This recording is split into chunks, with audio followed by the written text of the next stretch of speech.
Karakin. The new map is now online. Have you and your companions had your chicken dinner on this 2x2 map yet? In Karakin, there are loads of brand new items and features, so let's introduce you to all the latest content. Demolition Zone. As well as Karakin, the small and exciting map, there's also the most well-known feature, the Demolition Zone. You may be familiar with the Red Zone, where as long as you hide in a building you can dodge airstrikes. But in Karakin, if you're in the Demolition Zone, you'd better leave that forsaken place. The buildings here won't protect you. Buildings in the Demolition Zone will be destroyed by the Red Zone. After the Demolition Zone passes, all battlefield environments will completely change. This will obviously bring more variety to the battlefields. Breakable walls. There are a load of walls in Karakin that don't look all that strong. If you have a Panzerfaust or a sticky bomb, you can break down these walls to explore the worlds behind them. This improves your mobility massively. Imagine the enemy waiting by the door for you to come out, and you make the great decision to suddenly smash down the wall and take them by surprise. Of course, there's also whole new worlds and a wealth of supplies behind these walls, just waiting for you to explore. Thin walls. Many buildings in Karakin have walls that aren't that strong, as well as walls that you can blast a hole through. There are also some extremely thin walls. You can break through these walls with bullets to attack your enemies. So be sure to look out for these walls, but don't use them as cover as they won't protect you. New items. Panzerfaust and Sticky Bomb. In Karakin, we've added these two brand new items. First up is the Panzerfaust. Yes, you read that right. As well as payload mode, you can also see it in classic mode. I heard you're good at the Kar 98K. Let's compete who shoots more accurately. Sticky bombs are mainly used to blast through walls, but watch out, as some cunning players may have a few tricks up their sleeves that make this item quite interesting. Well, that about covers everything you need to know about Karakin. So, what are you waiting for? Hurry up and try out these new features with your friends.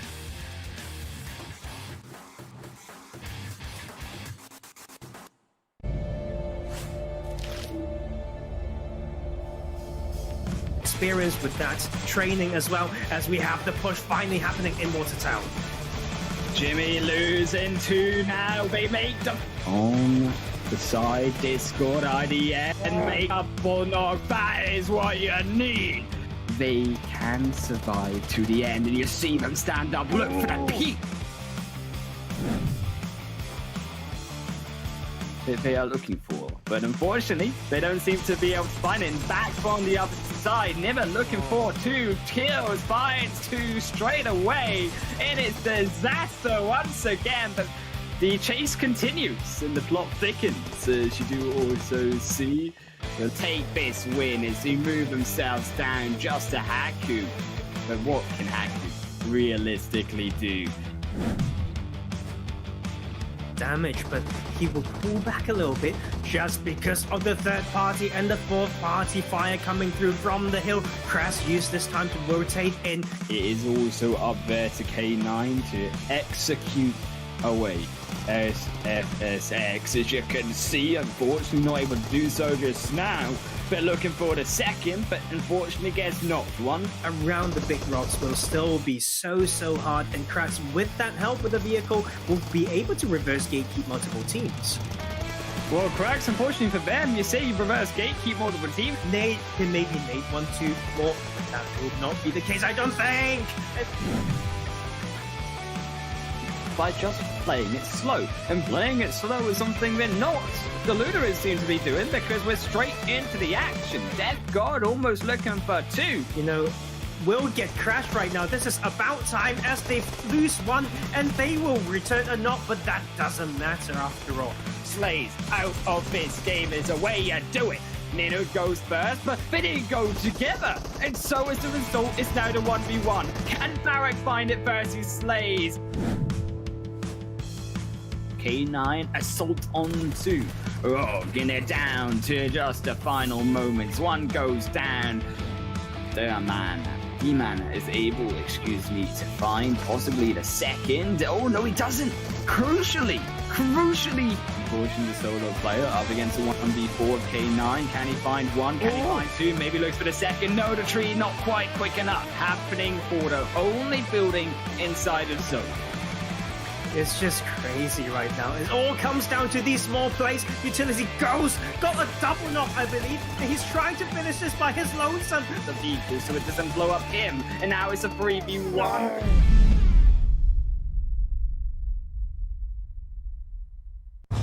They fight. They strive. They win. And they read a lot. Those are the students that enjoy PUBG Mobile. Want to be one of them? Then join the PUBG Mobile Campus Championship. The whole world is watching. Show them what you're made of.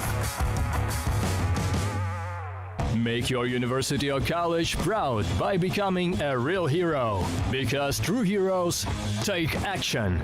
Don't forget that.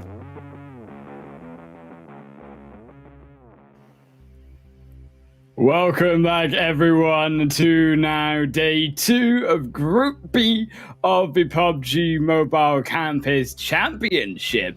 It was an absolutely epic day 1 here, Tarzan, where we got to actually see multiple teams take it to the top, take it to the chicken dinner victories in a much more tighter competition.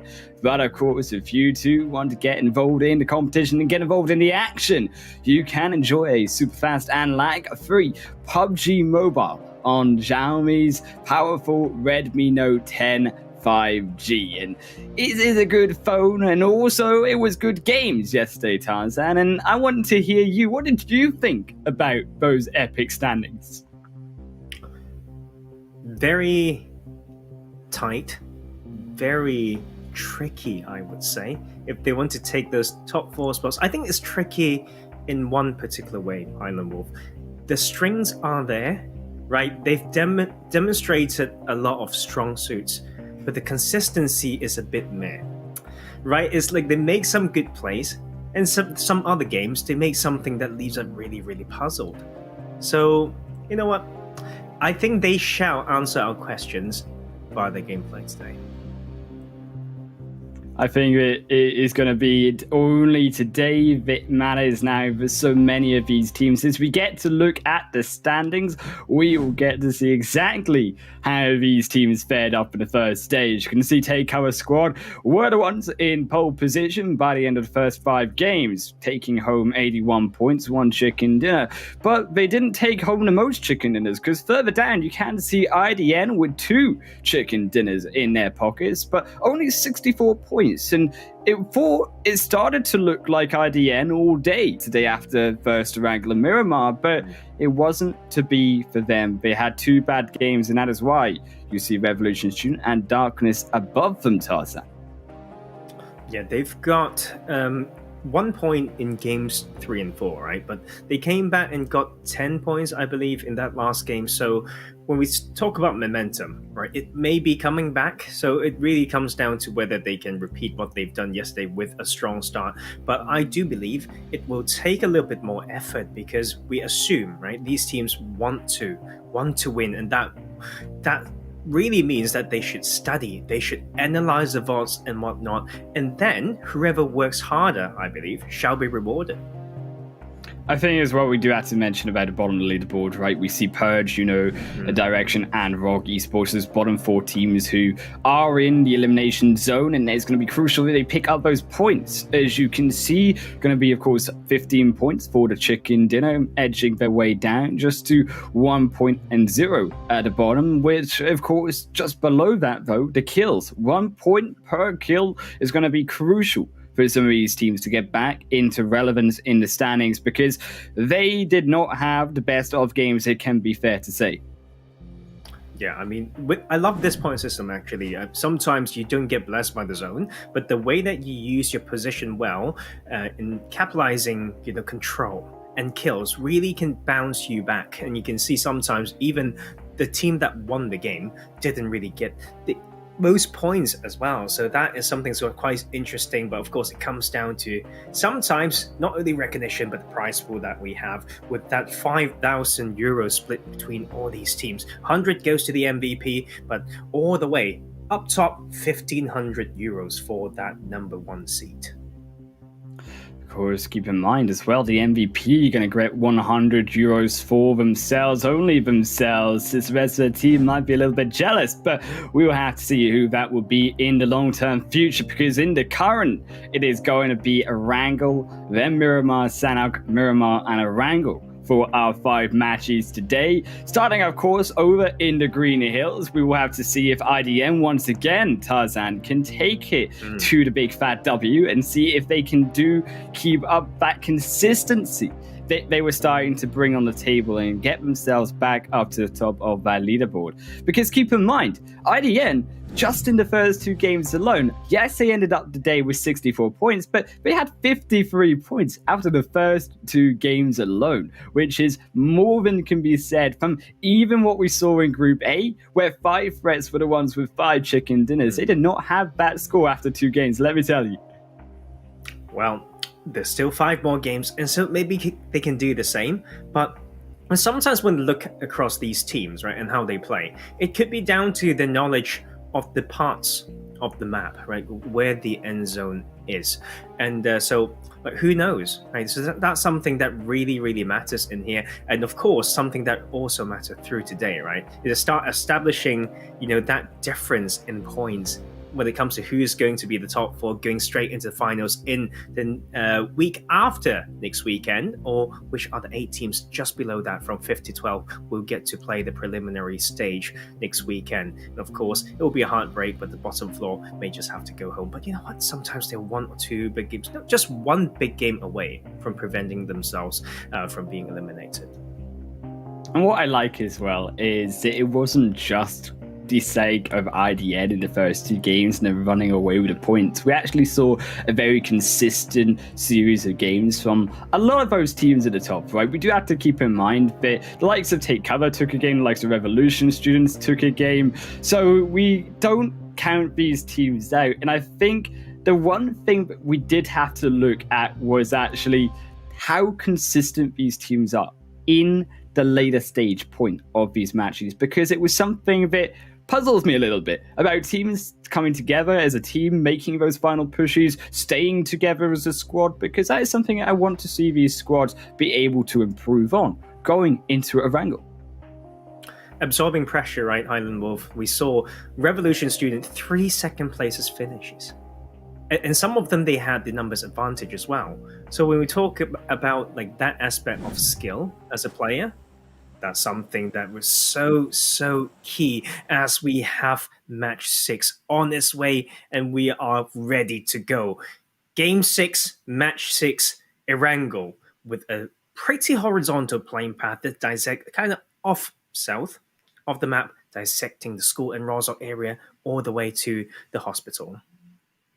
And see that playing path can be kind, at least for these teams. We'll have to see how the zone fares up, though.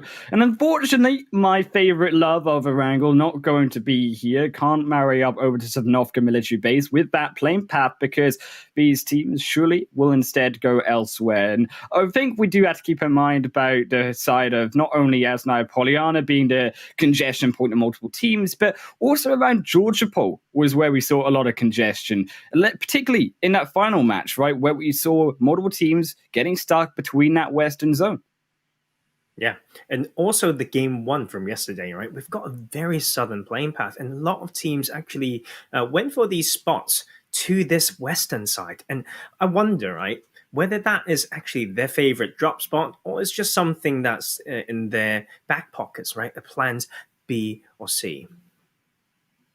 Can see K9 Revolution Student going to unfortunately lose 1. No, that's not how they want to start this game out. Unfortunately, Lisa, one of their core players, I think I would dare to say here for Revolution Students, already out of the game. Fortunately, not dropped in the right location. K9 pick out a long range and to snipe them down to begin with. already down to the trio outside of Yasna and Pollyanna. I do fear for them, and I think they would be smart for them also to instead move away quickly out of that 4-stack building and move elsewhere, potentially down to Mansion or over to Bunker Hills. You could see them pick up more loot there. Yeah, we talked about this position yesterday, I think. It was game one that we saw the same drop coming in Yasnaya Poliana, and Revolution Student went for this 4-stack building. And we mentioned how they may not have enough loot, right, amongst the 4 players, as well as the vehicle spawns around that. And if the side of a SFX K9 be a bit more proactive, they can kind of push them out, and you can see maybe they were prepared with that contested drop, right? Someone across the street and just takes one out. So Revolution Student may need to find a different way to approach this map. Certainly going to need to do so quickly because time is ticking. We're already 3 minutes into the match. And about that, it's only 3 minutes. There's only realistically about 20-25 minutes overall in this game. So a big chunk already out of commission for them. And keep in mind, of course, they are down to a trio. So going to be difficult. A team that I also think had a little bit of a difficult time was, of course, Lost Rules and also Macromedia Leipzig. These two teams that show a little bit of promise, I think, obviously on opposite ends of the maps for now. But I would like to see them both turn up their dial a little bit going into these final 5 matches. And particularly, I think Macromedia Leipzig, one of these teams who early on have struggled in multiple matches in the consistency of getting to the later game stage, something I would be concerned about. Yeah, and also the ability to play this side of the map, because we have this Western Phase 1 circle, and then I do worry, right, about the teams that are around Milta Power and the Milta area, because that plane path went from east to west. So if they drop first, they don't get to use informations like number of players on the plane. They don't get to see other players jumping out of the plane, right? If they just jump as soon as they could, then they couldn't get enough info as to how to plan this rotation into the zone, right? Do they slow down and have more shot stops to scout before moving forward? You know, a straight rotation path, a direct path, or do they want to loop into, right, the southern island, because it should be untouched? And that is something that we do have to keep in mind is actually decided to Lutra as potentially one of these teams who, to avoid a congestion going in over that eastern side of the zone, could make their venture through Sivnovka, could make their way over to actually the top of Very Pier. Potentially, that is something that they do. But on the other hand, if they do decide to go straight into the zone, would be interesting to note how they fare up against the congestion, particularly around moving to Gatka Fields, because that is where those teams are going to end up. And I think more immediately as well, Rostock, that other section, which you can see cracks, one of those teams in the fray. Yeah, I mean, like, Cracks showed us some of that fragging power, right? And they showed how they know kind of to play around that ruins or sunken city area. So that is something that we want to see. There's some congestion around there, and it's about the scouting in once again, and the control around the Gatka fields are so key. And IDN would just take that center position, and so many strong companies around. If they can tighten that split at the right time, they can get a lot out of it. And for sure, the Lutherans, they had a decent game yesterday, and that was on Miramar. They just need more games like that, right? And they lost the chance to take a squad right around Milta like they did yesterday as well. So they need to find their own way to grab those kills and those momentum. I think as well, we do have to look particularly around one team that really does concern me, IDN, who are really split right now. You see one up around George Paul, you see two around Gatka Fields, and one just south of Gatka Fields. So it is up to them to come back together, or if they do want to continue being that 2-1-1 split. But on the other hand, if you're going to be a 2-1-1 split, stay a little bit closer together, I think, because they are way too far right now. If one of them gets knocked, one of them gets eliminated. I think when it comes to splits, right, this is my point of view as a coach and analyst. You have to first figure out whether you can cover each other so you can actually see each other. So the render distance is important, as well as establishing the bits of pull-up spots between your splitting positions. So if someone get crashed, where you can pull up in between and provide cover fire, or you can maybe do it from where you are as well. But we'll first have IND getting punished for that, right? You talked about that already. The support were not there, 2 of them gone. That is the issue with these splits that you mentioned. They have to think why they're doing it. The least that they have to do, right, Highland Wolf, is to park their cars in a way that they can hop in and rush to the teammates immediately. But that was not done. So we're down to Vervium, and I know that he knows how to clutch, but it's not easy when you're playing as a duo. Not easy indeed. Keep in mind, this duo were the ones that were further split on opposite ends. The duo of IDN, it just got eliminated, were the central position of the squad. So they are now actually essentially 2 single teams running about aimlessly. At some point in this game, as more teams come closer together around that Gatka Fields area, potentially cut them off. As you can see as well, getting cut off right now seems to be cracks inside the building. We have had one knocked, but using this long-range advantage that cracks have built for themselves are open planes to stop POW from entering in. But I say that, Viking gets knocked too, and slowly, but surely, POW seems to be winning this fight. POW seems to be prepared for this, right? They are trying to choke direct rotations out of Rozok, and that was also cracks, just a bit too careless in their position. And they need to know, right? They need to scout forward, and they need to have a plan to rotate wide if need be. There's a bridge to that north side. This is the time to maybe think about it. I don't think there's even cars close to them. So that's the issue, and I think maybe POW's done the homework. You can see the 2-1 split going in. Actually going to be a 3-1 split, coming through on the Rozhok side. Means that yours going to be this off-angle player, going to look to try pick off the players of cracks if you do try go for that escape route. But instead, you're going to apply the pressure with the other 3 members up on the north side on top of a hill. And you can see finding another knock. They're over to Danny, and as a result, you're now just down to the trio once again. Yes, you get the free revive in inside the house, but this buys time, Tarzan, for POW to make their move inside. Exactly, and this is also just still that point I want to make. Cars, and cars. Where's your escape strategy? How do you end up in this position? And POW will actually send in with a very interesting way to disrupt, to push players of cracks into the opening, so the Overwatch can look. The knock will come through again. Pikachu incredibly low, need to fight this off, and he will not be able to do it with the HP disadvantage. Say, Danny, it was Frankie, but either way, whatever name you call them, they're dead. And so is Pikachu. Ash is going to send his tears and his farewells, because it is duo already dead from cracks and Starboy Viking. Yes, they escape with that engage, but you lose half your team. I don't think that's a favor I want to take. Oh, it's going to be rough, especially when they should go at the moment. If I were POW, I'm just going to slowly chase it down, right, and establish good Overwatch and make sure we get these 2 kills as well. And cracks are just forced to go on foot at the moment. So this is really puzzling for me, Highland Wolf. Rozhok and its surrounding compounds are known, right, including apartments and school, are known for having a lot of car spawns.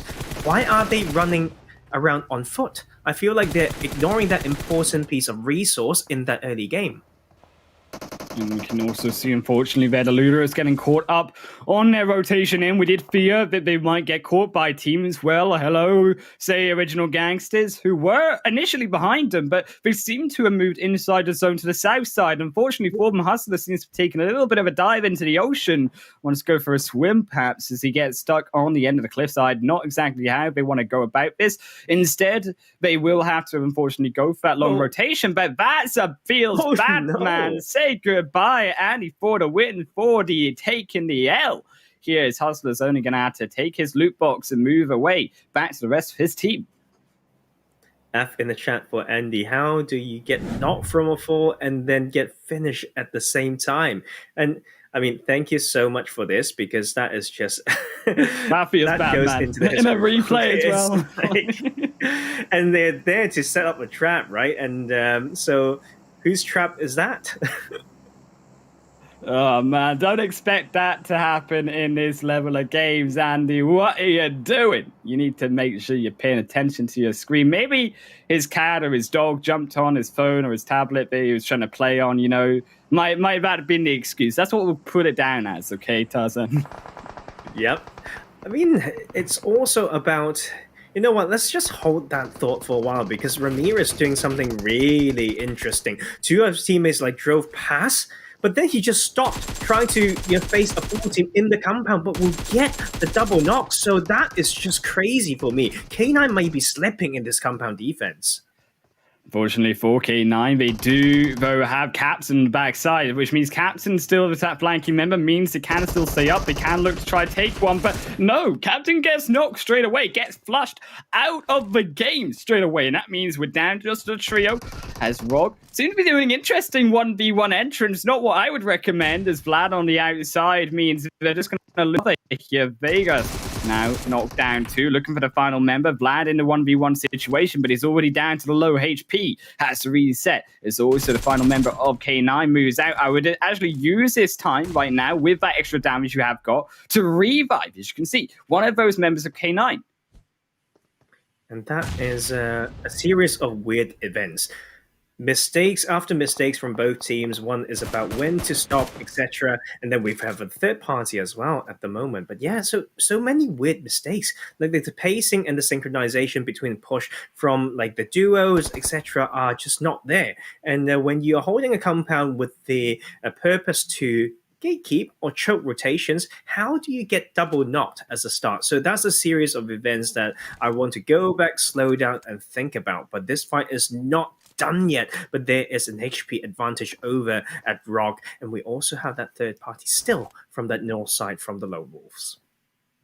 Can see still the 2v2 has reset, and yes, of course, you mentioned right, the Lone Wolves here are this third party who, if the fight goes south for both of these teams, well, Lone Wolves just drive in and take both of those teams out, and they will take the victory potentially, and that is something they could do. Or as you can see them disappear off the map, potentially also looking for some strong position into zone, as that zone has centered around the edge of Gatka Field, still the edge of ruins on that northwestern and eastern side. So still going to be, unfortunately for these teams, a very open zone once again, which means it's down to if these teams have the compounds under control. Compounds, something that were very hotly contested in some of these matches yesterday. Yes, and there's definitely one compound that these teams should have taken or scouted for, but I also understand why they don't go for it. It's dead center. If you see there's series of three houses, that's what I call the Gatka Bow compound. I just kind of came up with that name, but that explains the shape of the rock surrounding it and makes it so strong for 360 protection, both for defense and offense. And I want to see some of these teams take this position, honestly. I love when you put those names and you stamp it down. It makes it so easy for a dumb caster like myself, Tarzan, to be able to understand the map just that little bit easier. As you can see, unfortunately, it looks like Macromedia Leipzig struggling potentially one player between the rest in a hard place. As you can see, K9, Rock, still in this fight, still a 2v2 in both teams, not deciding to move. And you know what? I think they are using too much utilities without enough info, and that will really hurt them in the later game. They are on edge, right? So they are in the circle for now, but if they just use all these utilities, how do they rotate out and protect themselves for the later stages where they need to claim a new spot like now? They are somewhat lucky, right? They need to think a way out, but it's not too far of a rotation for them if they want to enter to that southern edge. Looks like they've resorted to explosives here for Villain, looking to try blow down the house quite literally of Rogue as Vlad moves down outside, looks to go back on the opposite end. Unfortunately, do see on the edge there, OG losing one. Hustler seems to have made a little bit of a misstep on the entrance into zone. Also, Deluders losing one to Lone Wolves, also in their own fight. As you can see, finally, this reset coming through, reposition into zone. Like to see it. Rog moving their way, making their entrance in, and using the fact that they were closer to zone over K9. vehicles prepared as well, and that is the reason, right? We talk about this all the time, but you know what? It's I still can't shake it off. That fight was so messy, and you know what else could be messy? The Gatka chopsticks, because it's all about knowing the small bits of tunnel around. Which side can you still park cars when getting shot? Which side can you still bring the cars in? And then back out for the later rotation. So I usually find the chopsticks a bit of a tricky spot to take, even for phase 4. Like it's somewhere, there's so many landscapes around that you can kind of pull up and just throw a lot of utilities in. But if these teams know how to hold it like this, getting vision down that chopstick, that could still be a pretty decent spot. Beautiful to use the edge of that wall. Make sure you've got some coverage, some leverage here as all of these teams look to enter into the chopsticks. It's like a whole bowl of noodles, and these people are the vegetables looking to add some extra spice into this dish. As you can see, also Direction looking to find their way inside of the zone to need those vital points. Meanwhile, the rest of them all huddling up for now.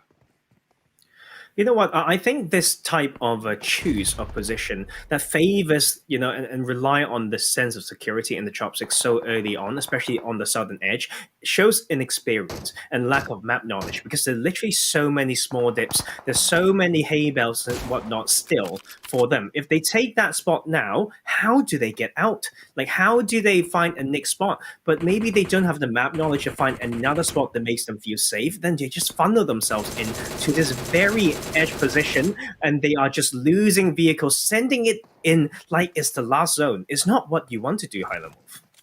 What a concern, right, as well is the vision control. They got zero vision if they're inside the chopsticks of what is above them on the land. When that zone, of course, as you can see, starts to move away for some of these squads, both Take Cover and the Looters need to make a move on, because that zone is now on the edge. Then they need to make either a decision to go through the chopsticks, fight head on, or try risk it in that unknown above the chopsticks itself. Yeah, I mean, they can still look beyond the chopsticks a little bit with that third-person peek, but there are limits, as you mentioned.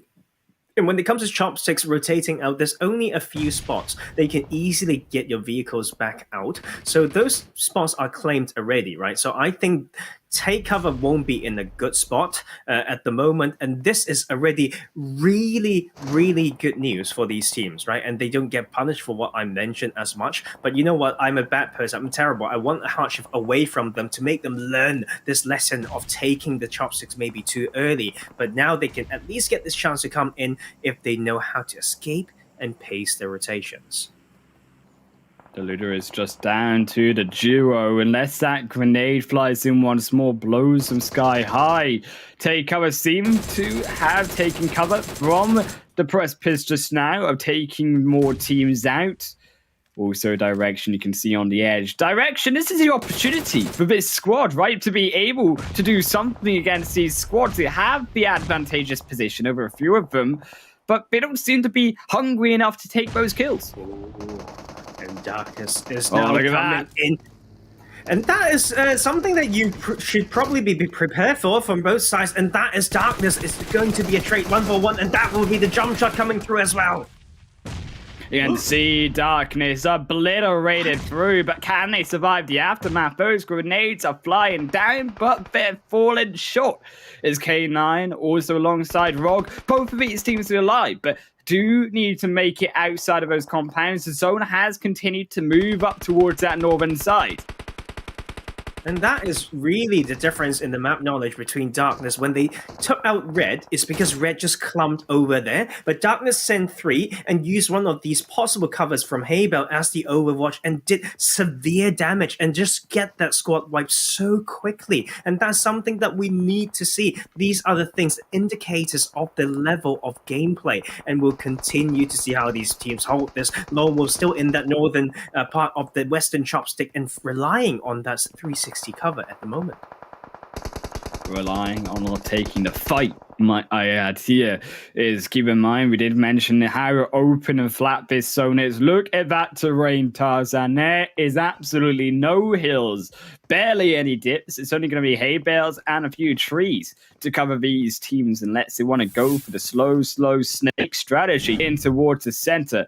You can see that zone about to shift already. Once more, the blue zone entering up against these teams. And I think there's just a lot of missed opportunity for these teams if they don't know like how it looks like in the circle. This is the level of play that we need to look for. To look at this type of circle and be able to point down at least 3 or 4 points in the middle circle right now. That is a good bush, a good hay bale, and a good small dip, right? But that may not happen, and they will be once again tested for this new circle that actually allows easy entrance for Revolution, who are holding that Gekka compound.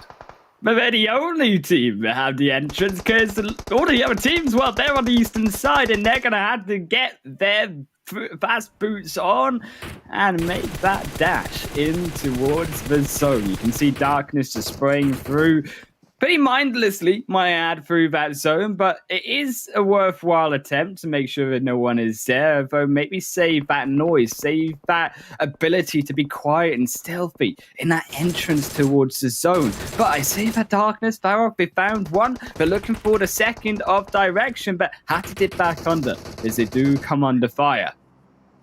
And I think Darkness knows how to claim this position and know how to use it. They've got 7 kills right now. And hold that thought. Take cover. Want to fight this.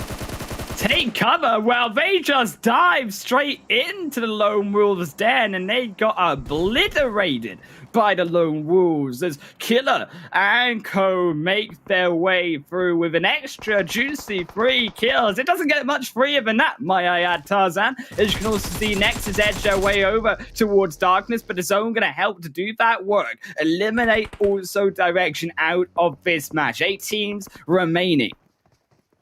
And Darkness tried to do this thing where they used their position for as long as possible before they need to get in. And I think it's a little bit slow because they established that anchor point a little bit too slow, and then MZ will also get punished for that, and they will at least get a good amount of kills before needing to come in. That is a crash coming from the Lone Wolves.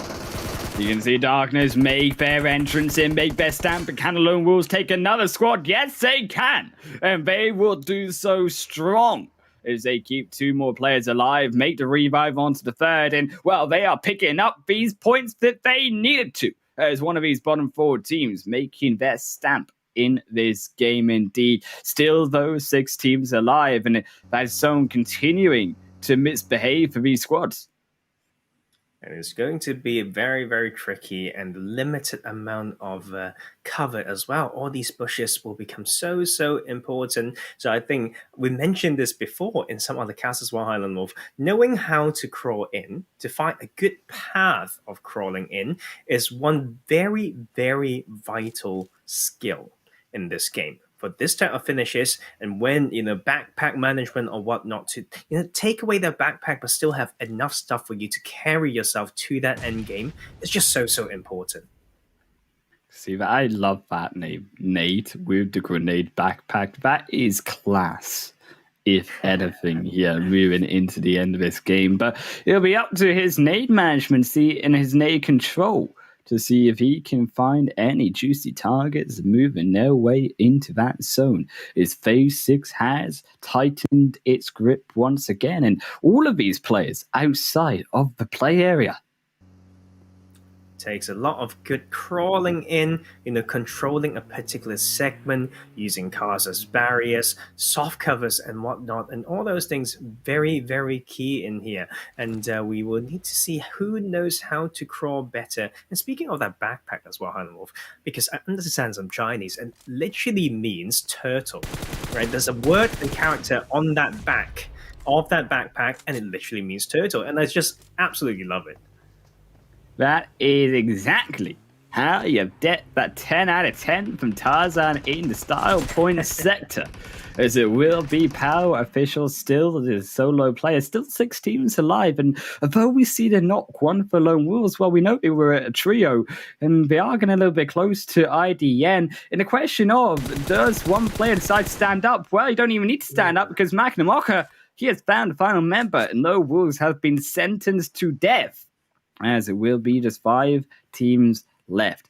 Revolution Squad, the highest amount of 3 players versus 4 solos. Be up to them to control this zone. See if they've learned their control from zone. Seem to take one of those perpetrators out. Only 3 more to go. And it is time for Revolution Student to take a win, right? It's 3v1v1v1. You're against 3 solos. Once again, with the numbers advantage, the circle's been given to you as well. Please win this one. But it also comes down to the next shift and how they use that to their advantage. Can see it's about their trigger discipline here. Their discipline in noise management as well, being aware that every single footstep they make allows the rest of these solos to get better awareness on this map. You can see it will be more tricky for them, being how far away they are from the rest of Revolution Squad. And as well, the fact you cannot stand up. There is nowhere to stand up for extra vision. I think only really K9 has that luxury of being able to at least go on the knees, get a little bit of height with that blocking of the car. And that is also a cover that he can only use for another few seconds before he has to crawl those 10 meters. And yes, that crawling game important. And Slays is really trusting that you as cover and just standing behind it as well. And that is something that we don't see a lot in this type of end circle. And I really hope it's worth the risk. I think that it is going to be up to see if that US plays off to be the chicken dinner victory mark for them, because keep in mind he can stand up because it blocks him and it blocks his head just that little bit. You know that Fix 10 can, with a good angle, blow up that US or find the top of that head on that helmet. If he does go a little bit closer, he knows that they're there. And it is up to if Fix 10 can take the 2v1, but no, he fires too late. In fact, he doesn't fire at all. As a result, well, Revolution Squad, they find another player, make it the second. It's K9 fall down. And like you mentioned, the zone given to them, 6 kills, Revolution students. They were able to take the W out of that first match. And they did so with those 6 kills. Going to be vital points to make sure they remain at the top of that leaderboard. And I mean, there's a zone given to them as well. So if we just track, right, if we have that motion tracking for each player, they haven't really moved that much, but it's still not easy to control the later zone. I mean, they have at least 3-4 kills clearing out their side of the circle from that mid game so that they can actually enter and carry it on to win this game. So finally, right, so we will see them with a very good amount of placement points as well, because 3 second places from yesterday and finally chicken dinner today. Let's see whether they can carry it through, because it's been once they had the numbers advantage, they should win these. What will show them out, like their strength is if they have numbers disadvantage as well and still win some games today, then I'll give it to them. We'll have to have a little bit of a break for, unfortunately, here, Tarzan, because that breakdown is just going to be in a few minutes, where we'll see exactly how Revolution Student took the chicken dinner victory. We will see you guys in just a moment.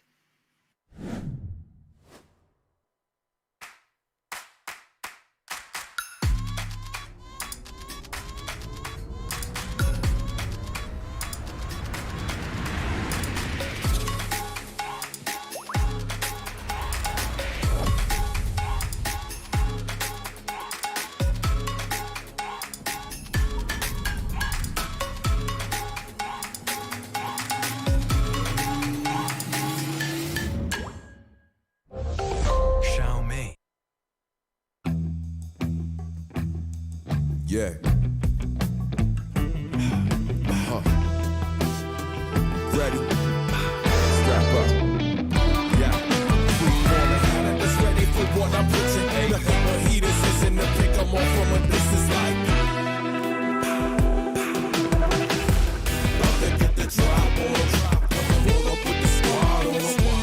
How you gon' survive when we ride? You can't hide around. Trying to stall, but you're tired.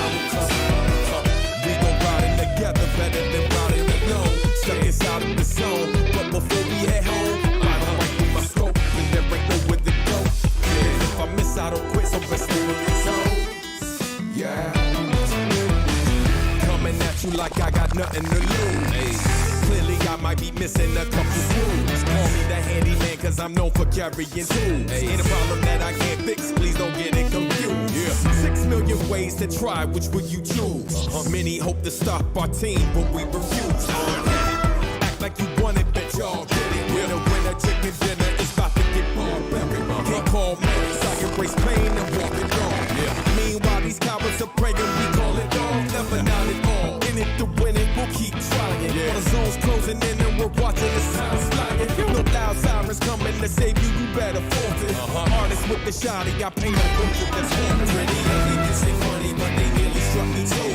They must be feeling lucky, spraying anybody that move. About to hit these dummies, get them money before they getting you. Revenge is coming, take one of us, we'll take out your food. Bring it back. Enemies ahead, about to put her in and they chop. Survival of the fittest, the only mission that matters. My sharp as a dagger, my mama ain't raised a slacker. Coming in hot and heavy to break them and make them scatter. Made a pattern that's ready for what I'm preaching. Nothing but heaters, listen to pick them off from a distance. Man, listen, got the drop on them. Roll up with the squad on them. Hey, how you gon' survive when we ride? You can't hide over. Try to stall, but your time will come. Yeah, we got the drop on them. Roll up with the squad on them, and we going hard. You survive the night, we ride. You tried to hide and run. Couldn't call, though your time is done. They fight. They strive. They win. And they read a lot. Those are the students that enjoy PUBG Mobile. Want to be one of them? Then join the PUBG Mobile Campus Championship. The whole world is watching. Show them what you're made of. Make your university or college proud by becoming a real hero. Because true heroes take action. Don't forget that. Welcome back, everyone, to the PUBG Mobile Campus Championship, where we just saw the first game and Revolution Student take home the chicken dinner victory, and quite dominantly, might we say, over that very, very quiet and position-based zone. But of course, keep in mind, if you guys want to take home your own chicken dinner victories, you can do so by enjoying a super fast and lag-free PUBG Mobile on Xiaomi's powerful Redmi Note 10 5G. And also, we'll get to have a look down with his highlights, Tarzan, exactly how this squad of Revolution shoot to the victory and how Andy for the win. Well, he fell down just a little bit too far. Yeah, I don't know what's for the win anymore in that case, but we also, something we know for the win, you know, it's the need of using those vehicles, and sometimes they rely on positions and this chopstick position, and it doesn't work out for them. You see as well there, unfortunately, Direction losing all hope and take cover while they charged in, looked for the full squad wipe, but they got wiped themselves. And Lone Wolves were able to control that zone fairly well with that numbers advantage, but 3 players versus the 3 Revolution students, they unfortunately got picked off as that zone went away from them by the rest of the solos, but Revolution students, they did not suffer the same fate, and 1 by 1. They eliminated those final few snakes out of the grass, and well, they baked them with that chicken dinner victory, and they ate it hot with that victory. 22-point game, and also finally kind of high up that leaderboard, 18-point game coming from SSFX K9 Esports. A bit of a mouthful to say that one, and but you know what? I'll give that to them. This is a significant improvement compared to yesterday's gameplay. Same for the Lost Wolves. Keep in mind, Lost Wolves are in 3rd position as well. You see how official one of these squads are near those points, 11 digits in total. Going to make sure that they avoid the bottom of that leaderboard. But unfortunately, you know, Purge, those 2 teams who are on the bottom, still 0 points. They're still going to be on the bottom. So our Macromedia Leipzig, we mentioned them needing those extra points to stay out of elimination. But unfortunately, only one goes their way. And you know what? Darkness as well. And we talked about the squad, how they were able to get points, right? And 9 kills from that game, although they need to fight their way through from that eastern side. But very interesting game after all. And you can see from fourth position, the placement point, that game's important. 10 points for placement and 1 point for kill. But we've got 4 of those teams getting 11 points from that one. And let's look at that number of kills, right? Nade, or should I say Nade? How would you pronounce that one, Highland Wolf? You go, nay, that's what you pronounce it Nade. as. And you have 5 kills straight away with Revolution Student on the top. Keep in mind, though, Darkness, Ninhood, once again, one of these core players, I think, for this team of Darkness. 4 kills alongside Lost Will's Boot will also take home that tied second place. And keep in mind the fact that there is 2 Lost Will's squads, so more can be said for the others. Only Darkness, the other duo there. So these 2 teams staying consistent in the team fight capacity. Definitely, and we can see it's just nice to see some of these names that we feel like we've ignored. You know, like literally, we just gone past, just over half of the games, and it would be nice, right, to be remembered for how you bounce back and do so much better compared to the first day, defying all odds, and that is going to also be the damage chart that we can see. Well, it's a name that we already know. Is Ninhood from Darkness taking that first place in that damage output chart? As well, SFXK9 Esports Roman second to that damage was also high up on the kills, so he's converting it into exactly where he needs to be putting it with its damage to kill ratio. Lost Wolves as well take home third and slowly surely down to the bottom. It was, I think, a fairly even damage structure with no crazy 1.2, 1.3k damage this time around coming from one player. But albeit it was, I think, said, a very, very close game for a lot of these teams, and it was just down to Revolution Student to take that victory. And you can see that SFSXK9 Esports taking home that second position with 6 kills and slightly more damage. And I mean, that's the way that they've been fighting through that, right? And if you think about it, they didn't have the cleanest game. Right, that mid-game that they clashed with another squad down at that mini Gatka compound where they lost 2 players, that was pretty horrendous, I have to say. But that fighting again and again, staying in that same compound with a little bit of a standoff, gave them a good amount of damage in there. But, I'm pretty impressed, right, how they could play from that with losing 2 players pretty early and got all the way to that second place. Keep in mind as well, the fact that a damage equaling less doesn't mean anything bad, because Revolution Student with 7 kills, lower damage, means that they were much more consistent as well. And when they decided to go for the kill, they made sure that they got that kill, Tarzan. And I'm excited to see, going back onto Miramar, a map that I believe it was twice that Revolution Students got that second place, almost chickened in a victory, that if they can finally take home that win. And you know what?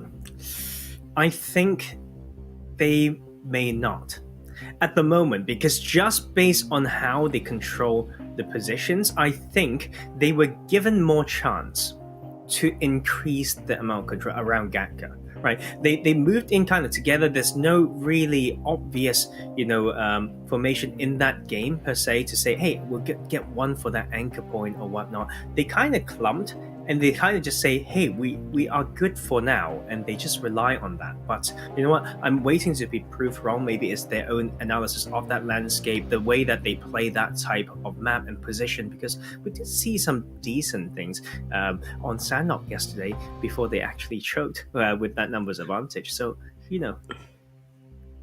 Yeah, it was a little bit of a disappointing choke. We won't mention it exactly what happened. It was a little bit embarrassing for Revolution students, but albeit when they do play good, and I think their ability to play to the late game is one of the best out of this group. Is we do take a look at the standings, we will get to see exactly how that game put them up to the top. And I do believe it will be them, yes, up in the top position. Almost breaking the century, but just one shy. Take cover squad, take down the second position with Darkness IDN still not moving from their third, fourth spots. But this top four in particular has gotten a lot more tighter between these teams, and particularly that fourth place spot is exceptionally tight, just about one game difference between that fourth to sixth place teams. Definitely. And if you just look at the names of all these top 8 teams, we've seen them done good things, right? Through the past 6 games, and they all shown some skills, right? Some star players here and there, occasionally making a game-winning move and rotation. And the top 4 spots are not safe. Like, look at Original Gangster getting kills and getting their way in the points up that leaderboard, Luterus, and then Red Island showing us their fragging power in some big games as well. So I love this group so far, Highlandwood. I think this point separation also speaks for how competitive it has been. I think as well, the fact that you see Revolution as Student, though, one of the most consistent teams. Yes, they've not been getting chicken dinner victories, but they have the 58 points, right? So as a result, they're able to actually show up when it counts for getting those points under their belt. Still tight, keep in mind, for the most kills. We only take cover squad, equalizing 41 points there as well. But as we head over onto Miramar, we can see that is going to be the second game of the day. Still more to come, though, after that. Still 3 more matches. Sanok, Miramar, and Erangel later on in the evening. But Miramar, the desert, up next, and those desert juniors themselves, they are all about positioning. I say time and time again, but it is so important to emphasize how these teams position going into those future zones, because it was the do or die situation for a lot of these teams on how they ended up positioning, moving in to those final phases.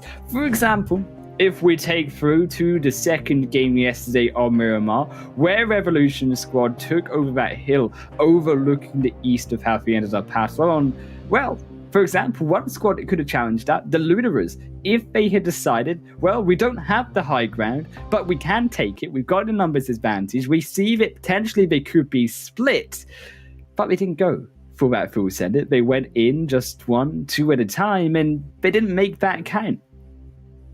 Do you know why as well? If my memory serves me correctly, on that outskirt, before breaching that plateau, where Revolution Student, I believe, held that compound, right? They lost some cars when they didn't need to. Right, so suddenly they couldn't use those to cross, they couldn't use them to escape as well, and they just end up all running around on foot. And it's cars, and cars. Don't forget about it. That's why in the highest tier of play, we sometimes just see people punching each other around those buggies, because it's just so important as a resource. It's give you ways to expand your repertoire of tactics and all that outplay. We need those guys, and we want to see it as we have this playing path going from El Azahar all the way to Monte Nuevo.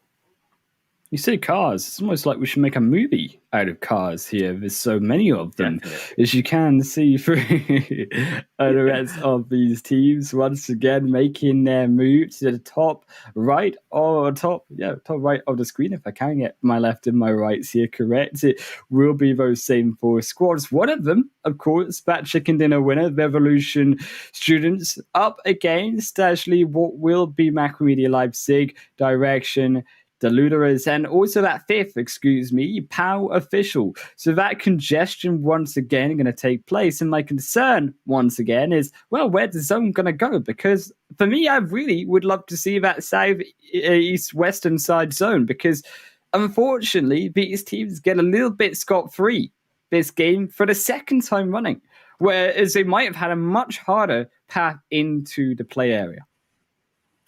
And we're just terrible, right? We want that phase one to go away from them. But you know what?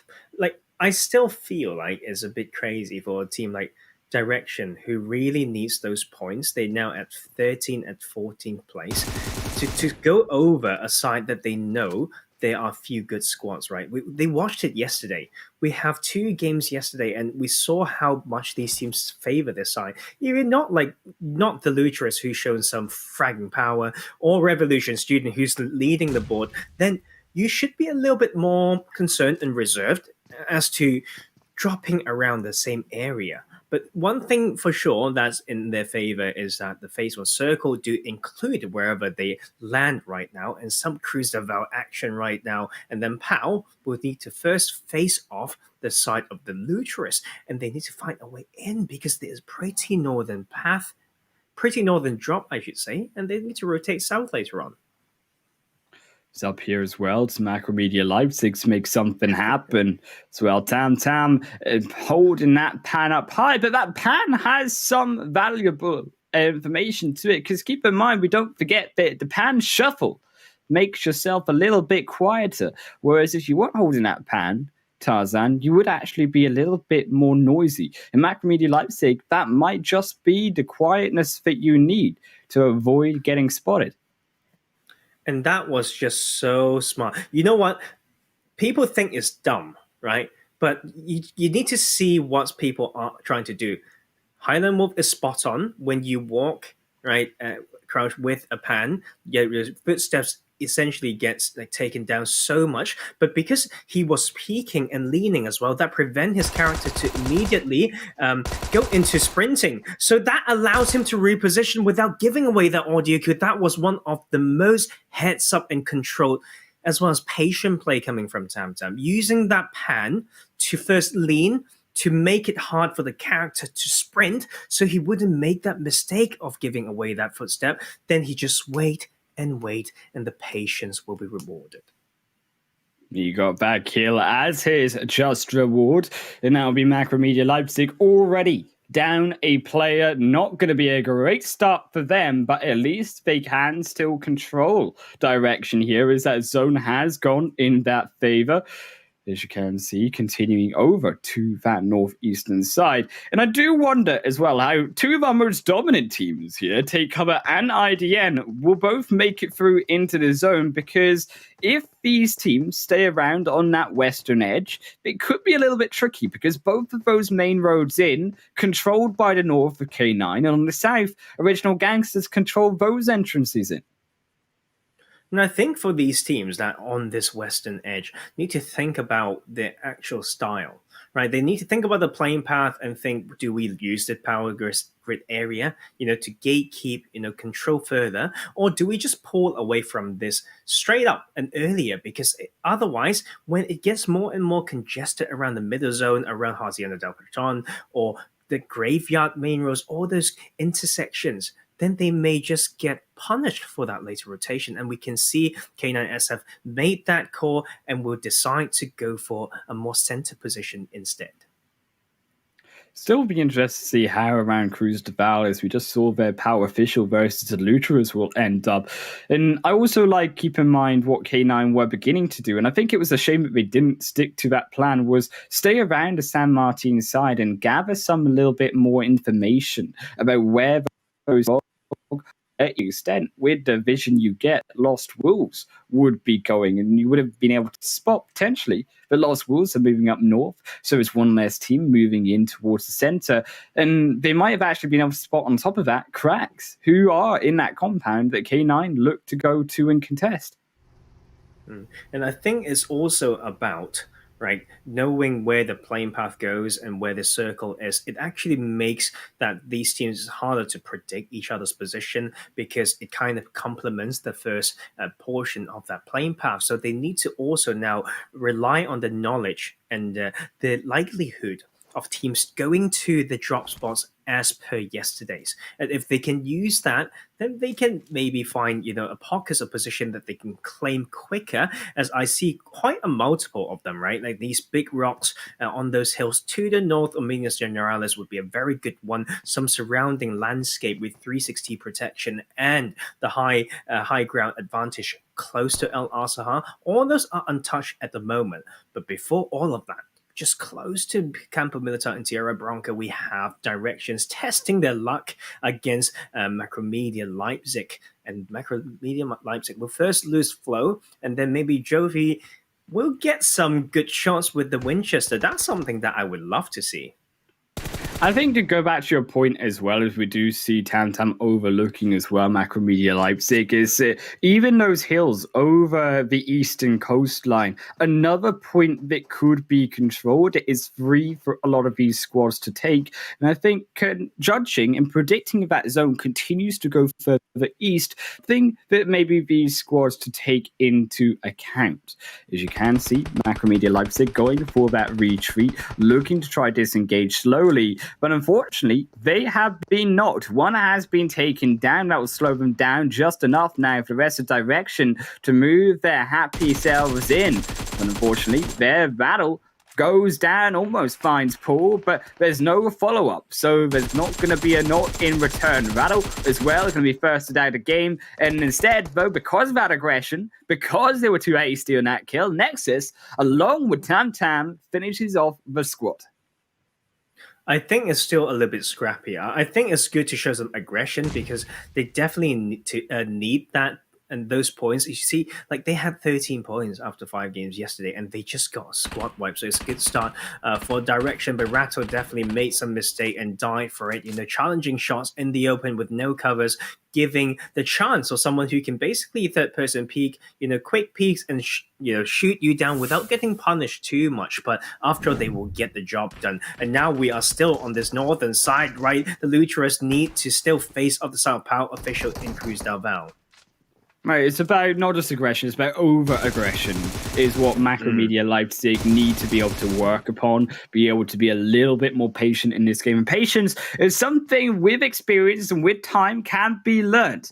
But unfortunately, there's only 4 more games today, and well, it's going to be a fast road to recovery to try and make up those losses that they have now been unable to get.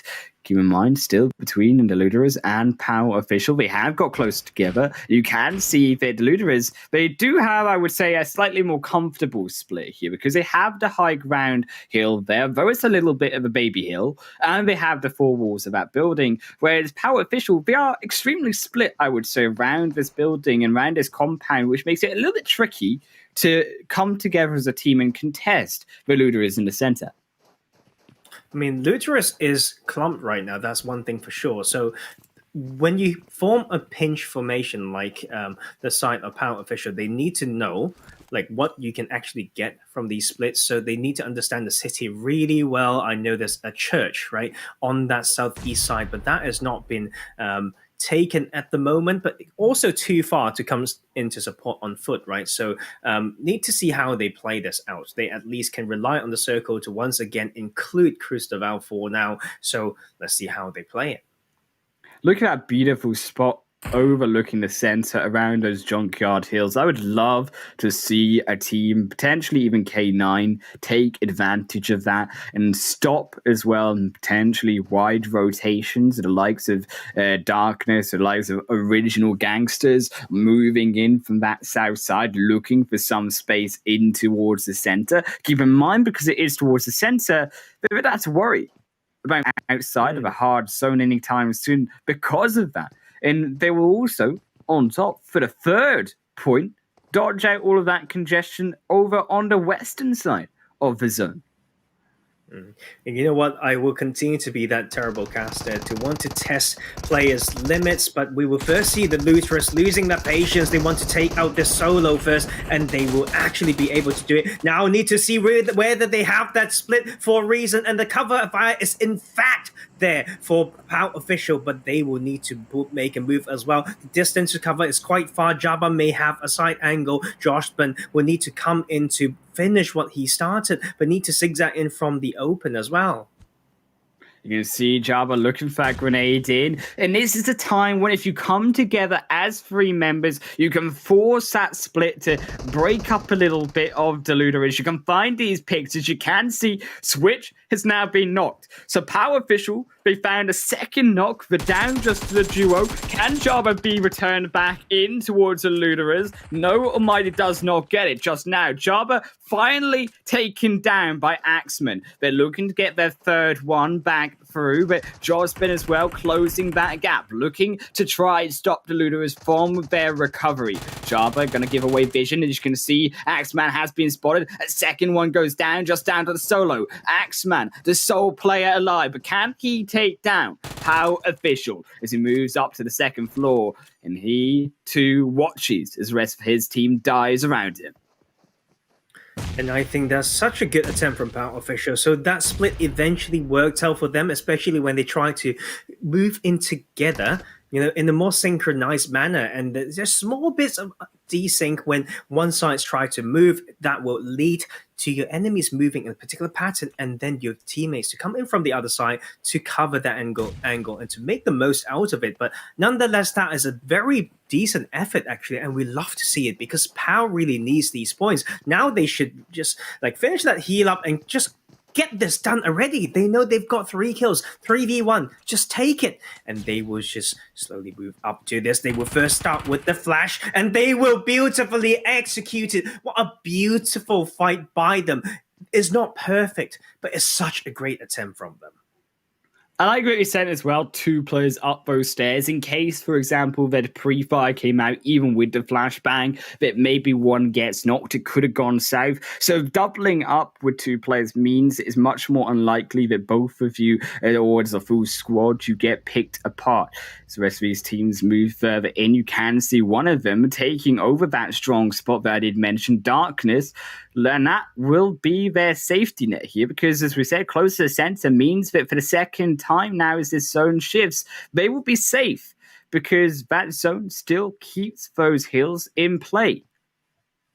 And I think this is a very nice circle, and it tests a lot of those map knowledge as well. I love this part of this map because maybe I know it more. If they can have something off center from the east side to slowly work back in, they always have a little bit of a relative high ground and slowly come in with decent pockets of position. If they know how to split, if they know how to use their comms optimally, they can really make that work. So these teams should start using those positions in their favor, but Cracks will first need to go through the take cover squad on this southern edge. Take cover. They are trapped though between 2 teams. Keep in mind if they move further back, K9 can open fire. So we need to be efficient with those knocks. That's exactly what they are being right now. Is 2 now fall down once again, and Cracks down to duo means it's entrance time for Take Cover. They're gonna make their names known. They're gonna make their presence known here as Cracks. They need to hold on to the compound 3 back up, but 1 is particularly low. Pikachu on the far end means it is going to be the 2 inside this front building. They have to stop the entire squad. Can they do just that? No, Viking gets no. Viking now eliminated. The Starboy on the absolute edge of death. And Take Cover, surely they have this one in the bag. What typical 2-0 and push, but let's bear in mind how crazy this can be. I mean, Pikachu make a good rotation out to take a side angle, but they are on edge as well. So the third-party pressure is really, really realistic, as well as the fact that they lost the control to the initial position, which was a higher ground that allows them to scout forward, and the zone will shift away from them, and it will be, once again, to some of these very interesting hilly bits in between the Hacienda Delpatron position and Cruzaval. Still Starboy holding on, waiting for Take Cover to entrance in towards them. The grenades landing just now, but those preemptive grenades might be just those few extra bits of utility that you need when Take Cover decide to finally go for that fight. Trapped inside the smoke, the vision a little bit too difficult to spot between those final members of Cracks, as Take Cover will hold up for now. And they need to decide when to move as well. They lost a tire on that buggy. Like, luckily, it's not the back tire, and there's only 5 more seconds before this rotation. They need to make something out of this, and Minecraft may not even have a car, but maybe he's just there to play some spoiler until, you know, the side of Starboy and Cracks try to make a move. This last player is trying to bait a little bit more and will finally be picked up. It's more important to get a position because, after all, there's still 11 teams remaining. Right, the fact that this zone will just continue to edge its way in mean that I think take cover slowly, but surely they hold on and wait to see if Cracks, as you can see, will leave the compound, but don't go so far that you start to get engulfed by that blue zone. I like that they left that extra vehicle there for Twix, means that all 3 members of Take Cover will be able to get back inside to the rest of this game. Original Gangsters also in their own dips, but in that edge of the center point, that flat edge of the hill, you can see that one did get knocked, meaning that you're going through that revive, you enter up the smokes, and, well, darkness, they can no longer find that final member that they look to take down, and as a result, Original Gangsters, they keep all 4 players up. They can at least grab that, the pickup soon, and then use a little bit of that landscape. And we can also see Rock Esports, a team that yet to show us a very distinct play style. They have only 13 points so far. So let's see how they can hold this. They need to, I think, in my opinion, right, get the car prepared. If they want to strike and take 1 or 2 knocks, they should crash this and take this away.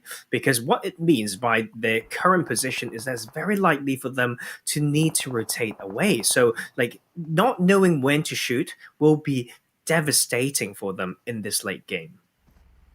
I think as well, how do Cracks get inside this zone? Because they've been gifted a get out of jail free card. They've kept themselves alive. In fact, for now, they keep themselves both alive, as the duo Starboy will be able to come back into the action.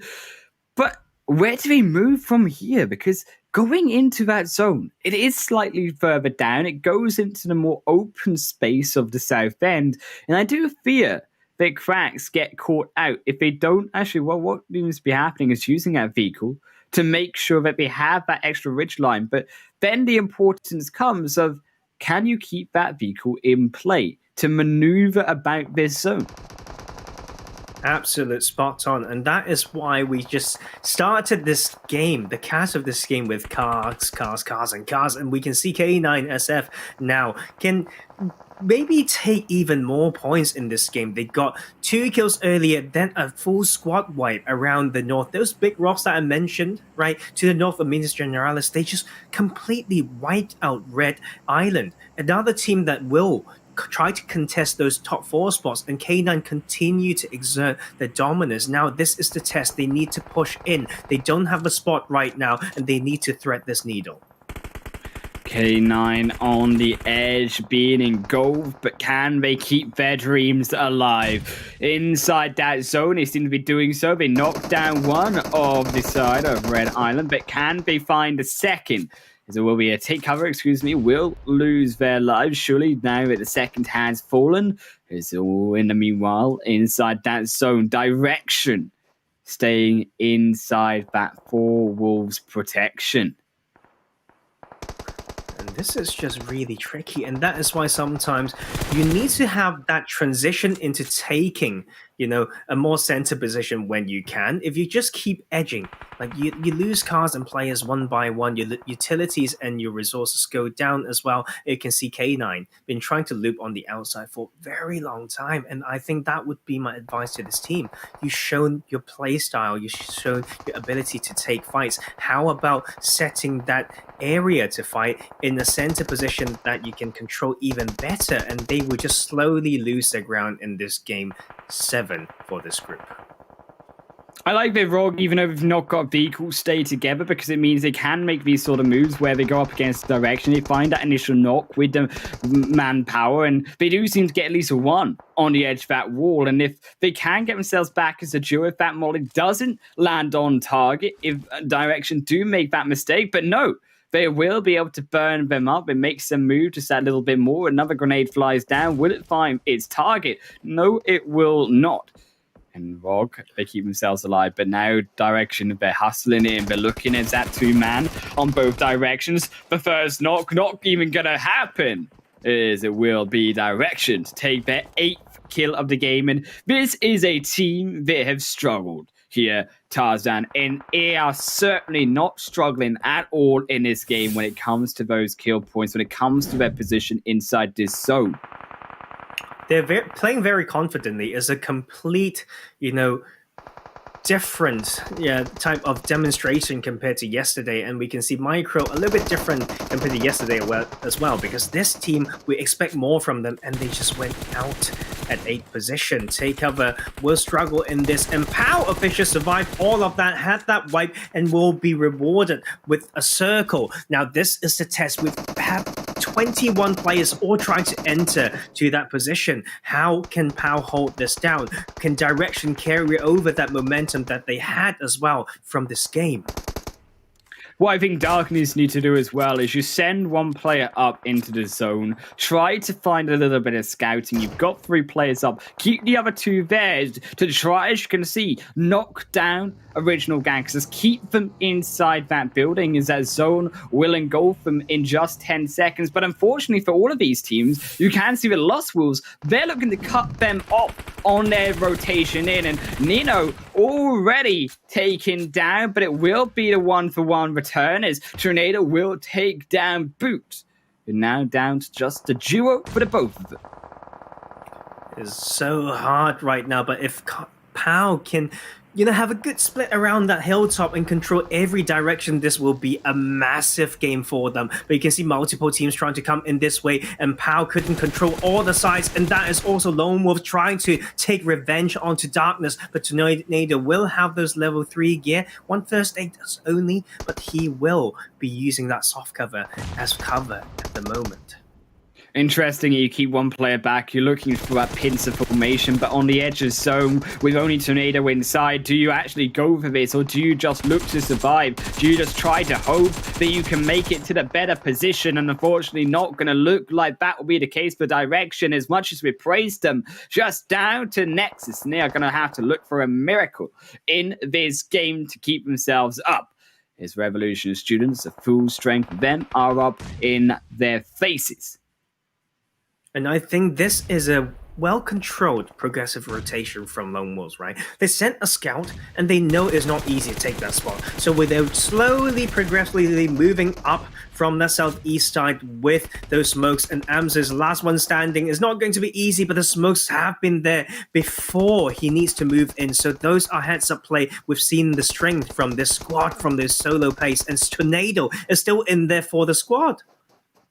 Keeps him up, it keeps Tornado up because he's further inside the zone. So although you do see Anza fall, they've still got at least 1 player on the tippity top of that hill, as Revolution students also lose 1 to POW. They put themselves up to 9 kills in total, and this team looking so damn strong with 3 players still up. Nexus as well still up, and this is between these 2 squads realistically of who can take the highest kills, and if Nexus can be able to take the upset, as meanwhile POW look up against Lone Wolves, and they've already lost 1, but can they take down more? Can Lone Wolves take this victory against POW? And I think POW gave up on the control on this side by going downhill, so they are lucky to find themselves, not completely pushed away and have this high ground claimed away by other squads. And also Clive will try to take that push, and just people waiting for you to make mistakes. This is TPP. You can't just charge in with no preparation, and Clive pays for that. That one push, solo push, to expose himself and allow Lone Wolf to react might be the reason why POW may lose this game. Nexus snipes himself up a ghillie suit, going to make him that more inconspicuous here. His way further into the final 3. Maybe should just hope and wait. But behind that crate box, he had a great angle just to allow both Lone Wolves and both POW to take it up against them. Here's our zone. Phase 7 edges his way inside. He knows that all of these 3 teams have to fight now, and this is a time as Lone Wolves, they find the first knock on to Jospen, and just like that, down to the solo. But here comes Nexus. He looks for the reload, he looks for the kill, but he should have actually looked for the kill instead of the extra rest of the team, because he is also out. And it's going to be only 10 points that this side of direction will take in this game. Sharper on the edge of zone. He might have been better to go in at that moment that Nexus did. Go for that final flush, but as a result, he has to wait. He has to go against the full 3 members. And I can see why these squads don't have a spot at the top yet, right? They have the circle and whatnot, but the way to control it really just gives away a lot of potential edge. And we can see how POW loses the players one by one, and Lost will at least get rewarded for their progressive rotation. Now a 3v1 situation. Java needs to show that he is God, essentially. It's not going to be easy. Here comes the push. Here you can see Java from one direction, from the other. There's nowhere to hide. Tarzan, it's gonna be Lost Wolves. Surely they will pick up the chicken dinner, and it will be them who take not only the chicken dinner, but also 9 kills on top with those final few kills that they were able to muster. But all 3 of those teams, we do have to keep in mind, picking up almost, or if not double-digit points, sucking the points out of all of the rest of these teams. So that does mean that although Lone Wolves do take the victory, both Power Official and Direction, they too will move themselves up to the top. You know what, Highland Wolf? Based on how they play these, especially for these teams that perform well in that game or get a majority of points, they have been kind of like the more bottom side of the table, right? Lower half, I should say. So it's likely that they may end up in the preliminary round next week. But we also saw how these teams that would go to the prelim rounds from Group A, and I feel like Group B, the groups that the teams that would go to represent Group B in that preliminary round may just be better than Group A. I think in a way you actually are right, because it is much tighter in this competition and there is much more potential. I am glad to see some more life coming out of these squads than what we saw in Group A. And although we didn't see all of the 16 teams fight in Group A, it is just overall that slightly higher bar set by Group B in total. And yes, and this is what we want to see, right? A lot of the ideas are there. I think the team fight ideas are there, when to put, kind of whether to push or not based on numbers advantage. But I think the timing and the execution has to be more confident and decisive. But at least we are seeing some signs of growth and good play. Look at that Direction making a statement here in this game. They know they need to clear that out, and they took that win. Although it could be a bit quicker, but it brought themselves all the way to top 3. The fact as well that the Lost Wolves, they were able to control over this slowly, this final zone, taking control of that hill at the end of it. And although you did see Power Official, although you did see Revolution students have that potential to take it, was ultimately because Lone Wolves played that patient game, Tarzan. They were able to take that victory away from a team like Power Official, who didn't go in as that full squad, and as a result, they take second in the overall standings of that match. Lost Wolves up with 24 points in total. But Direction, they were the only ones to break double digits with those kills. They too pick up 20 points. And I think a lot of these top squads as well, right, come in and take close to 2-digit points are still very important. It makes them relevant. They will still be leading with a good chunk of point, right? It's not easy to get taken over. So I think none other than, Direction, right? That means, the most to them this game. 20 points. They had 13 before this one, Highland Wolf. And this is more than, they've doubled their points and more. It'll place them in a more comfortable position, especially when I believe 1 to 2 teams that made it to this Group B just have given up already. Yeah, I do feel that actually, unfortunately, here for the likes of, Purge, Red Island, these teams just not actually able to compete with the higher level of teams. And it is a little bit of a shame to obviously have these 4 bottom teams here, Tarzan, not going to be, who gets eliminated? Who is not going to be eliminated? But in essence, there is still that extra spot where one of these teams that are playing still going to have to go out of the game. And it'll be up to actually Macromedia Leipzig for the second time now on the bottom, if they can move their way up top. But more towards that top, we can see Power official Josban is the most kills out of this match, but no surprise there that Direction Nexus was also able to pick up 5 kills too.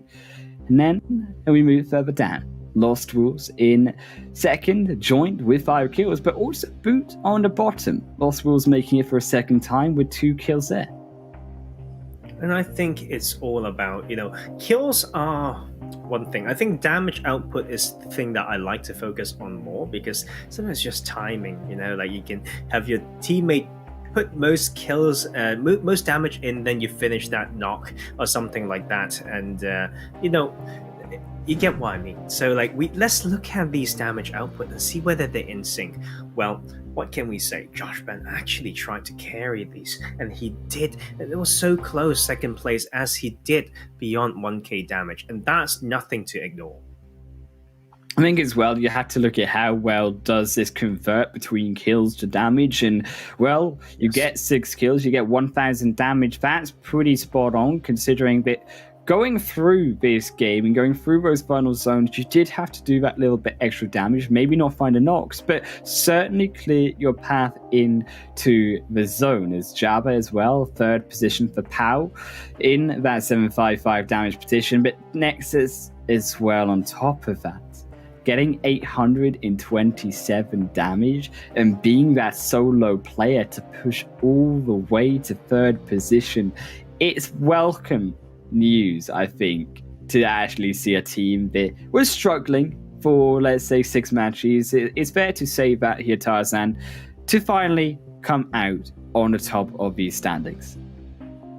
Yeah, definitely, and I love to see some of these new names as well, and so many good individual plays. And I think that gives me a lot of hope, as someone who wants to see player grow, that the awareness is there, right? That the small things. We started off with Tam Tam with that hand maneuver that gave him the edge, right? So stuff like this are amazing to see, and we will see how it's like in the top 2 teams. Both got 9 kills, so it's just that 3 point difference from the placement points, and we see how official reaching 2k damage, and then Lost Wolf fighting their way in 9 kills and a 1700 damage. So pretty similar there based on the position. I think Power was just able to do a bit more because they've been holding a power position for the longest time in those later phases of that game.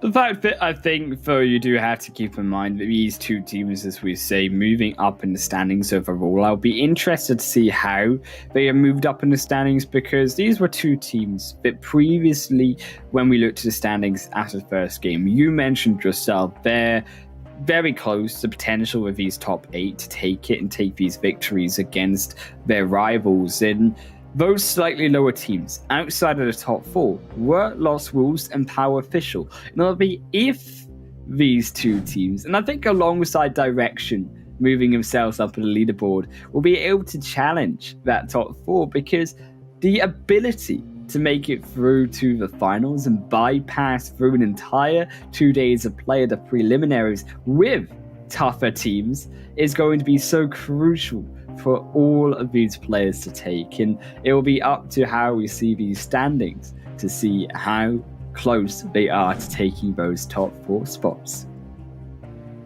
Let's have a look now. Revolution Students still had a game that has a good amount of points, so making that lead now 16 points. Take Cover didn't have the best game, but will hold that 2nd place down. But Darkness, with those frag counts, will make it to 3rd place, just 1 point behind Take Cover. And IDN is still hanging in there, but you know what? We're not quite impressed by this point, Island Wolf. We've got the 53 or 52 points, I think, in the first 2 games. So we've played 7 now, so 5 more games for them to prove, and they've only taken 25 points. So 5 points per game out of those, you're like, it's okay.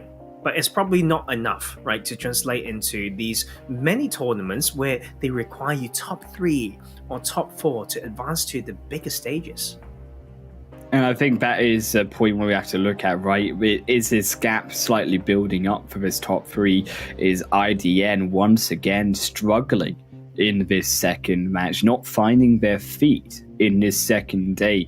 And that, of course, makes room for those two teams, the biggest jump here alongside Direction up 3 spots is Lost Wolves up 3 spots over to that left side of the leaderboard, and a few more good games like that from Lost Wolves will land them not only higher in the leaderboard, but potentially, with the downfall of Original Gangsters and IDN, make their way up to that top 4 position. And when we look at the bottom as well, of course, we see the big jump coming from Direction, a 20-point game for them, right? And they just kind of bounce back, but they're not in the clear, right? They've basically, without Yuno and Push playing today, we are eliminating 2 teams out of those 4 that's just above them. So Raw Esports, they need to show up. MML, also known as Macromedia Leipzig, need to do the same. And then we have only 3 more games for these teams to, bounce back. But we saw it already, Island Wolf. 1 big game, you might be in the clear.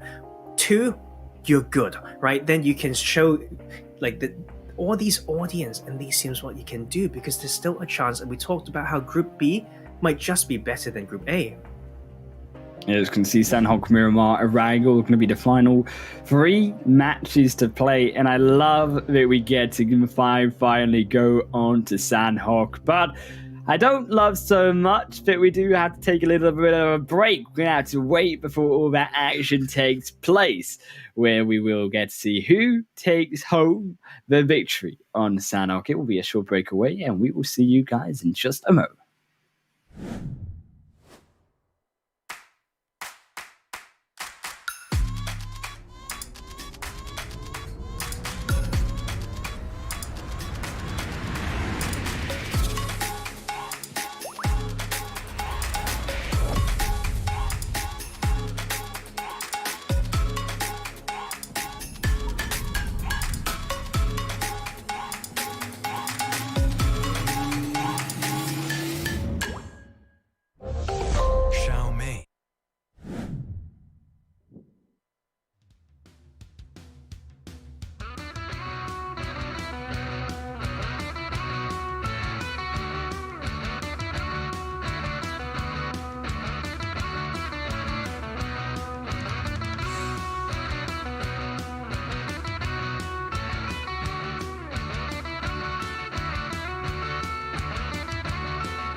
They fight. They strive. They win. And they read a lot. Those are the students that enjoy PUBG Mobile. Want to be one of them? Then join the PUBG Mobile Campus Championship. The whole world is watching. Show them what you're made of. Make your university or college proud by becoming a real hero. Because true heroes take action. Don't forget that.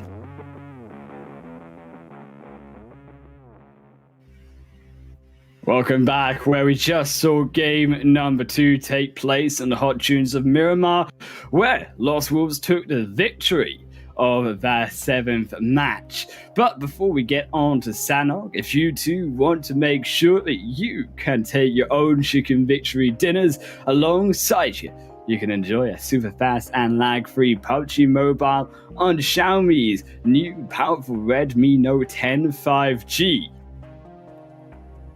And you know what? I'm still going to say it. I would love to have that phone just to try it, because my interest goes beyond just analyzing the game. Finding a good device is so key, and it comes hand in hand with not just gameplay, right, but maybe recording, streaming, and whatnot. A way to keep yourself informed with the data so that you can learn as much as you can from the games that you play. Right. And that is what these teams have to learn, because keep in mind, we just came off a game where some mistakes from some of our teams meant that Lost Wolves were able to take that victory home and were able to put themselves up from the right side all the way to the left side of that leaderboard, now in 7th position, with the potential to challenge for those top 4 spots. So these small mistakes, for example, where we saw Power Official not move in as a whole team, not take the whole squad together, meant that they suffered that 2nd place finish. But they've shown some good skills, right? In the team fights that they took, they have some. It all started in Cruzaval, right? They made it look easy as well, right? It's not too bad. Like, I've seen a lot of team fights sometimes that look a lot more, clumsy. So this is a good start, and they just need to do it more and more if they want to go straight to the finals. And here is where they show it. We will go over to the jungle of Sandhawk with that playing path starting from Cow all the way to the bottom left of the map around the camp. As you can see here, looking over our playing path, expect some of these teams to be more towards that south eastern side. And I think which we saw, that was what surprised us the most, because although that playing path has gone slightly against them, I would still expect them to fly over in that direction, particularly at least towards the south end, because of how small, keep in mind, Sanok is, and that you can still make your move over there. Instead, it won't be the southeast, though. It will be the southwest. This time, it seems to see more players. And crucially, I think, this time around, not just Rog and Painan, it's going to be IDN joining up beside them, too. And IDN just needs to take these early fights, maybe. But speaking of early fight, will first have Darkness to strike. 1, 2, and 3 goes their way immediately. Cracks will be cracked right now. They can't. You can't do that, and you just need to have that plan. And the last player is nowhere to be seen as well. So this is Farag just finishing all those, just confirming those juicy 3 kills.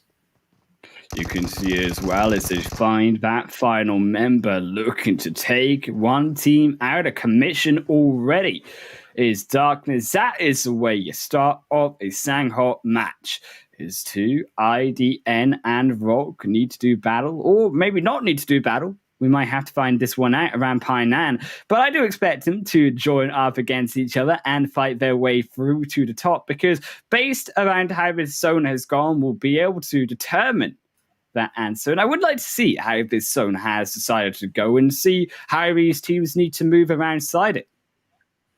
And you know what? Like, I know this zone can be so crazy, but look at where Revolution Student drops, right? They took a 2nd place, when the circle ended on the Northwest Island yesterday, although they dropped close to Cam Bravo. So they do have some ways to secure these rotations. These should be tested once, like, again and again, I should say. And same for take cover, right? They made it to pretty late of the game and relying on this drop right now, like on that coastline on the Northwest Island where the game actually ended yesterday. So I want to see maybe a main island finish so that this team can showcase why they deserve a spot up top. It will be up to see how PAL official will be able to make their way up to the top of our leaderboard, or if they get stumped by IDN. Because keep in mind, for IDN, this is a squad that need to get back onto the standings. As we can see this zone go over to the west, it does allow, I think, IDN a little bit of a safety net here to not have to fight, not have to go for any hard rotations, unlike some of these teams towards the east. But I still worry for them because this is a squad that when they play well, they play extremely well. But when they play bad, they play also extremely bad. In this kind of the velocity of these teams are very high, very low sometimes, and as a result, the volatility, that's the word I'm looking for here. I found it in my English dictionary, and it is not a good word to use for these teams. You need to be consistent is the word you want to be. Yes, exactly. And you know what? The consistency adaptation is another big word here because we saw Direction taking that 20-point game. And yesterday in Sandhawk, they dropped alongside K9SF in Paradise Resort. So here comes the adaptation. They went to Cow and Tatmok, and they may be able to have one step forward and have some positional advantage against K9SF. But I spoke too soon. Maybe that as Tam Tam lagged behind his team and will first get taken out. But that is not concluded yet. That edge on that northeast can still be volatile between these two teams who are trying to just bump themselves up, right? K9SF want to make it to top 4, and then we have the sort of Direction wanting to be in the clear from that elimination bubble. Well, K9, one of these teams, I think, that particularly have also struggled in these first two games. And I think they have been one of the more consistent teams, but they are yet to find their chicken victory. They've still not been able to find their way to the final zones. And I would like to see them play a little bit more as a team, be able to be a little bit more heads up about where this zone is going, particularly when the zone already has gone so far towards one side. You can already assume that it is going to be on one of those smaller islands to the western end of Sandhawk. Which is kind of similar to what we had yesterday, right, Highland Wolf? And I mean, in fact, K9SF got a second place in their first game, but like, you're not wrong. Like, it was not that clean. It's relying on their solo plays and survivability because they just lost some team fights in that mid game, a fight in a position that I feel like they were taking to choke rotations, like I mentioned. So we need to see them consolidating the mid-game, and this is also what you don't want to see. Getting knocked in the river will result in you immediately dying in those water, and Lost Wolves may just have a bit of a rough start after taking that one win. Unfortunate for them, but if you play around the water, you pay the price. If you don't learn how to swim in that water like the best fishy you can be. Well, Wolves, last time I checked, they ain't fishies, but there certainly ain't gonna be found any victories inside this grass of this jungle because Soul Reaper 2 has been knocked. Now they're down just to the duo already. Coming off, as we say, from that chicken dinner, not how they wanted to start it. Maybe they decide to go through for the wide rotation, but yet they're still going to very, very quickly meet the hands of Revolution Student unless they don't weave between these teams.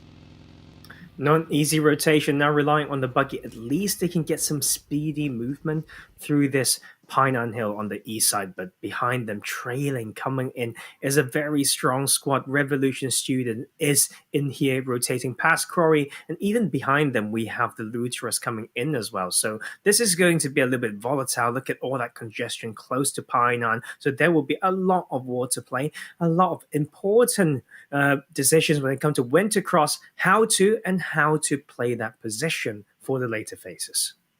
I love it as well, K9, as they decided to go for that water rotation around into the islands later on. And that means that when you do see a change of shift in its zone, you see that it goes more towards the south end, well, that's okay, because you can still just rotate your way down towards the southern coastline rather than going towards the north.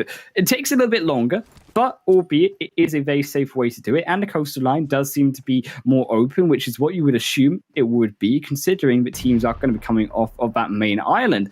So heads up play from them. Lost Wolves just down to solo, looking to try and put themselves back up to the duo, though, as they make their rotation through. But caught on the bridge, not where you want to be to make this revive. And I think LeBen was trying to, stop the side of Rock from pushing through and say, I'm here to support, don't push any further. But that also gave away that position, right? Because they just get returned not straight away. You could see that from the Lone Wolves. People won't chase you down as much if they think you've just let that player or your teammate go. But instead, they just stay there and say, hey, I'm here. So that gives the information away for Rock Esports to say, you know what, he's still around there. That means we can still push this. As well, the fact that Lost Wolves holding on to the edge of this bridge means the Rogue, they might have a little bit of a trickier time, or they might just end up getting 2-3 kills. As you can see, of course, once again, Killer being knocked means that, well, they've just slowed the rotation again. They had to stop. And I think that when your player gets knocked in your team so much, is it better then to just leave them and play for the better position in zone? I think it comes down to what is your next cover, right? And that will be a very, very important mindset around this side as well. The Looter is now clashing with the Star Revolution student, and at the same time, we'll have this fight breaking finally. Rock will get the opening knock, finish it straight away. Laban is the last one standing, facing the 3 players of Rock Esports. I think what Killer Vacancy was trying to do was buy time for Levin, but, well, Levin, they didn't move, they just hold still, and as a result, they just get headshot into oblivion. And that orange puff, Lost Wolves smokes, is going to see them out of this lobby. Is also the Luders hold up again, still the Revolution students. It's the zone pinches them ever closer against them. The decision has come about which way to move, and by understanding the Revolution students were on that side of the bridge, heads up play, that they decide to move across the bridge is a little bit risky, yes, but they make it work, and as a result, they will also be able to make it safely into zone. And I think it's a good rotation just based off landscape analysis. There's more ridges and covers to progressively go up, and with some hills up top as well. So that is definitely something that we're trying to do, but also trying to do is a trap set up by Darkness, trying to take the 4th kill, almost took that knock, but now that is going to be OG stuck in this position. Darkness is ready, the trap is well set, and is executed first with a 2-1. And now Farrell comes out of hiding, looking for even more. It's, to say, been a 2-for-1 trade so far, but it's going to be that full squad back up, as so do the revives come through for side of Original Gangsters. Andy almost gets caught by Nidho, but won't get found just yet. The grenade from Farrell will secure those extra kills, and that confirms them back down to the duos. Smart decision there to allow them to clump up together for the revives from the teammates, and then blow them up later in the fight. You can see the 3rd go down. Andy brings it just down to Fix 10 as he also goes down. But what can Fix 10 realistically do here, Tarzan? On his own, on the edge of the landmass here. And it is all gonna be over soon. Don't you worry your little pretty head, Fix 10. Darkness will come and engulf you. His days are limited because around this landscape, the weak side is from across the river, from up north. He will be found very, very soon. And this is also Darkness maybe losing that spot a little bit because we've got Rock trying to take away some spots along this coastline. So this is Fix 10 maybe slowly losing his life, but Darkness do need to be very aware of the potential chance of third-party fire. I don't understand why they use so many grenades, because you could have actually just all 4 members clustered around him. No way does he have enough bullets in that clip to be able to take you all down? So as a result, a little bit of wasted artillery, as also IDN will take their own kill here versus Cracks, as they will too fall and lose one more. K9SF moving their way along the coastal line, slowly edging their way into zoners. Also edging their way will be Direction, cooking up the molly, but can they find the target? No, they will not just yet, as it will be take cover in cover between these rocks. Good enough for now. And that's going to be a risky type of, or I should say tricky play, right? Because it's very linear. If you need to go downhill this way, whoever moves first may get punished, but that is an option there for the side of Direction to just rotate around, do a bit of lateral movement first to go to the other side of the ridge, but Nexus does have a pretty good and sweet angle. You just need to keep rotating, get an angle wider and wider, but that is Tafsi first landing that knock, and then the third party maybe. That is Darkness from across, and this is the problem with not knowing your cover and not knowing the limits. There goes another Uno out of commission, lays himself down beside his fallen comrade. As there will be more space opened up there for Direction. The third-party savior coming through for them is on this coastal line still. The looter is up against POW. See K9 still finding their way slowly but surely to the edge of that coastline. You wonder if they'll ever make it, maybe to Tam Bang along those ridge lines, or also if actually Rog will too decide to move up towards that hill, or because of the nature of this way the zone has gone, maybe a team decides to move their way closer to Ruins. Oh, Ruin's so tricky to play as well. I mean, like, we may know how to play 4v4 in the early game, but holding it in the end zone, having tactical splits so that you can cover your teammates and trade, refrag accordingly, that is just quite hard. So I think Tam Bang will be pretty key here when it comes to pocket of play, and Darkness can maybe just take a really, really good game here with the position, can gatekeep and keep an angle on all those people who wants to cross this bridge, and that river will dissect this circle and with the majority of the teams around Tam Bang.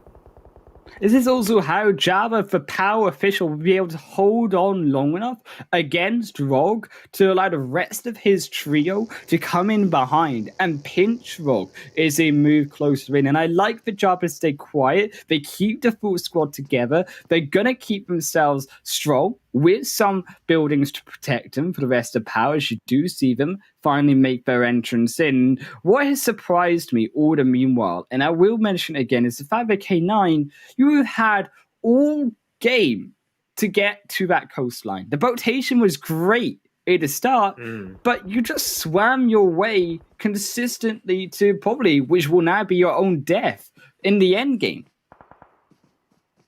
Not easy to come off shore, right?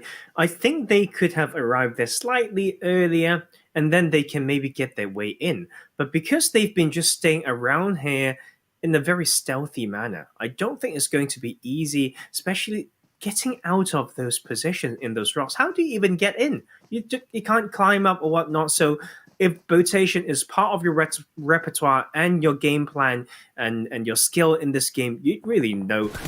You need to know how to start and finish this plan, right? The execution needs to be there. Now they're just stuck behind those rocks. I wonder how long they can live. I wonder what they will do next.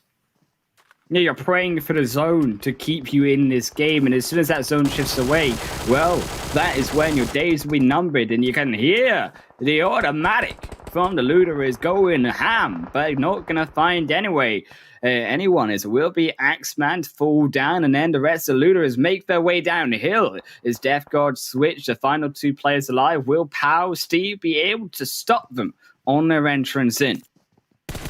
And then we also have Manega. Yesterday we've seen what he could do, and now against this squad of Rock, right? He may have a chance. Because he's just shown so much skill, and Rock is a team that still needs a lot of those points. Now at 14th place, 17 points. And that is not going to be easy, but they've got those 3 kills in their pockets so far, and maybe that's the momentum that they need. you're going to see the fact that Red Island coming off of the chicken dinner yesterday in Sandhawk. A little bit of trickier time round this time because they are on the outcrops of the ocean. They're still going to need to find some way in through the wharf plank, and as a result, they will need to make their way closer in towards the center against Rogue. Thankfully, though, they are on the edge of zone, so they should have against a few other teams, making it inside a zone, as we can talk about, for example, here, Macromedia Leipzig on the south versus Revolution Students, and also on that north side. How do you get direction off of that bridge, Tarzan, against Darkness? I think it's going to be a lovely fight around that bridge because Direction has one of the biggest games to, double their points and beyond. And that is going to be huge. But Darkness shows that consistency as well. So that is going to be so interesting. And we also have Paul here trying to pre-fire that door and slow down Revolution Students' position. So this may be a small bit of a choke, and they need to know how to hold that down. Seems like it's another knock onto Revolution Students, so it's not going to be easy for them now. The fact that there's only that edge of the ridgeline protecting him, but as you know, Ruins has gone out of the map so far, and as that blue zone will engulf all of these players as they make their way into the zone. Noah looking to try dip left and right, dodge away those bullets, seems to be working for now, as also Paul and Flo knocked and one only up, as it will be 10 and the Macromedia Leipzig. They struggled here, finding their final position into zone. IDN looking to finish him off. That's going to be one knock. That's going to be one kill. And well, can it be Moknamoka to take down the entire squad? The hunting. Steve finds the final player. Bang! Straight into Paul.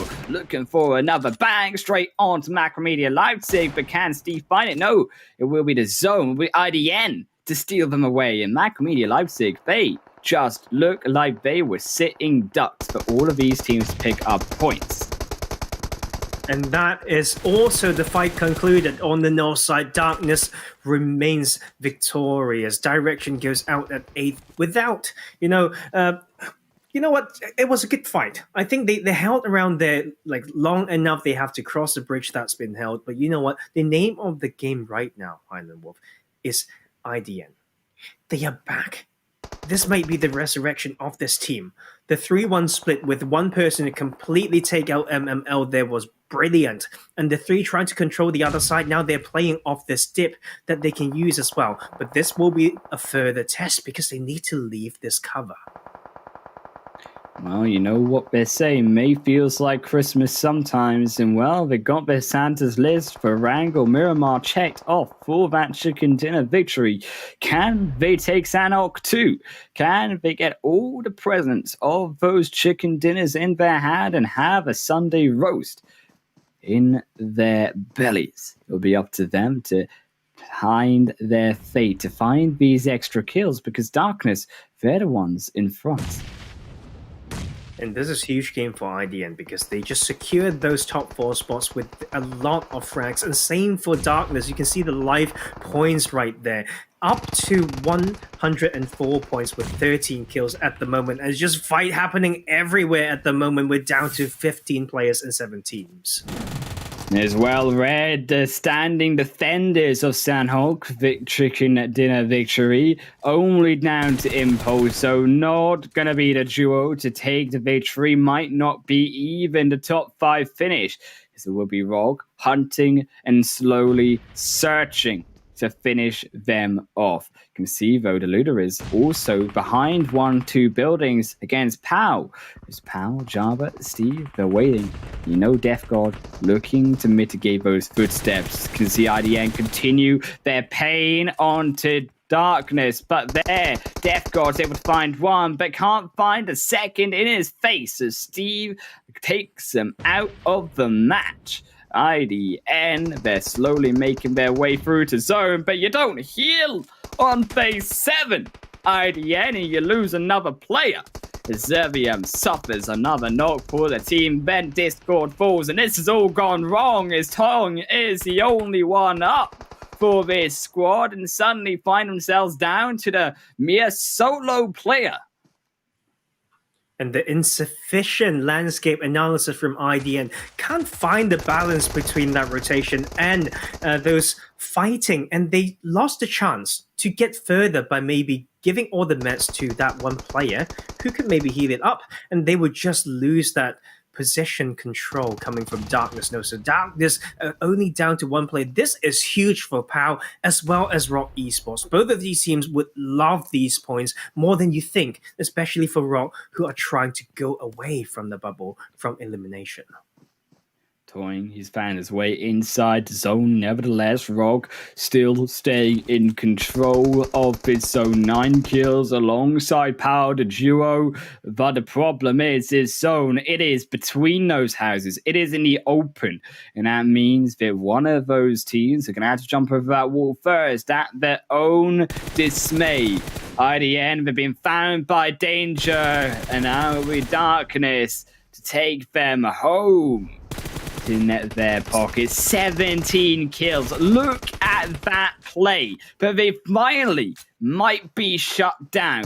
Is Anza is the only one up, going down to the zone, and 4 squads is all they're going to take as we move down to the duo. Pow! They almost lose one at the entrance. Chava has to peel back up in the zone, edges his way in, but here comes Bloody searching with the Uzi. He wants a double kill and he's peeking, he's searching, he finds Steve, he's looking for Java, they found it, and it will be Rog to take home the victory.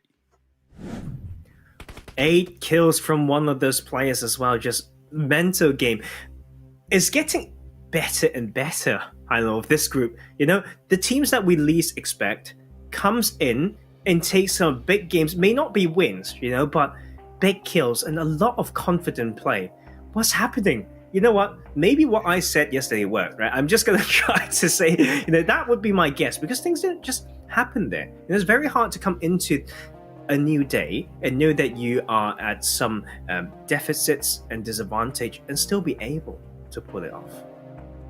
I think as well we have to note, we can't deny how amazing that game was for Darkness. The fact that they were able to take home 17 kills, that's gonna boost them up so high on this leaderboard. And I can't wait to go after this break to see how that breakdown will be of these players. But as you did hear me say, we will have to wait a little bit longer because the break is here and it is now. And we will guys see you in just a short 5 minutes.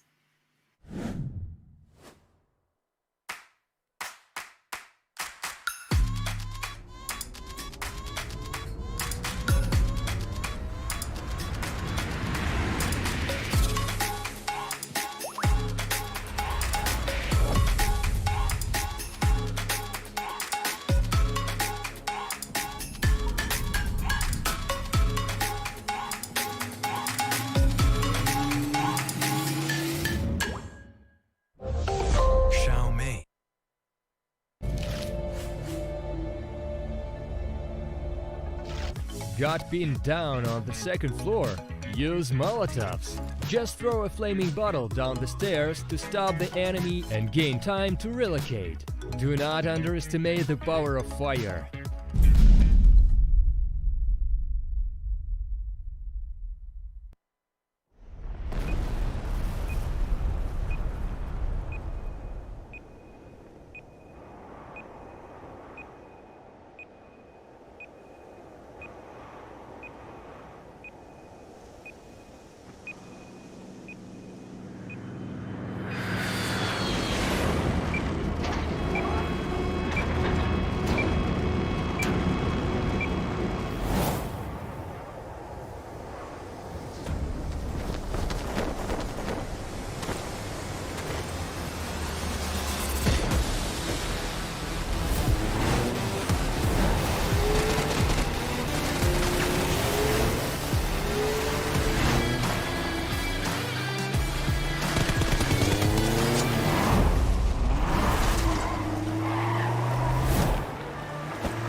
They fight.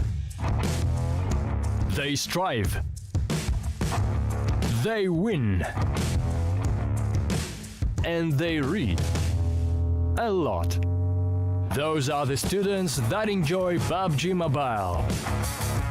Want to be one of them? Then join the PUBG Mobile Campus Championship. The whole world is watching. Show them what you're made of. Make your university or college proud by becoming a real hero. Because true heroes take action. Don't forget that.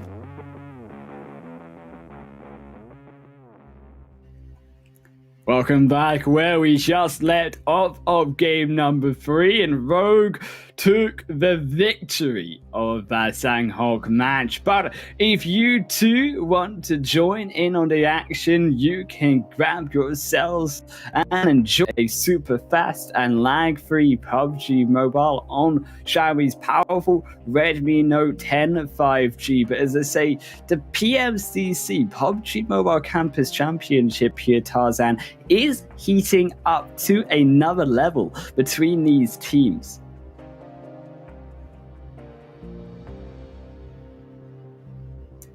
Oh no, he's suffered the mute. He's suffered the mute. Small bit. There I'm back.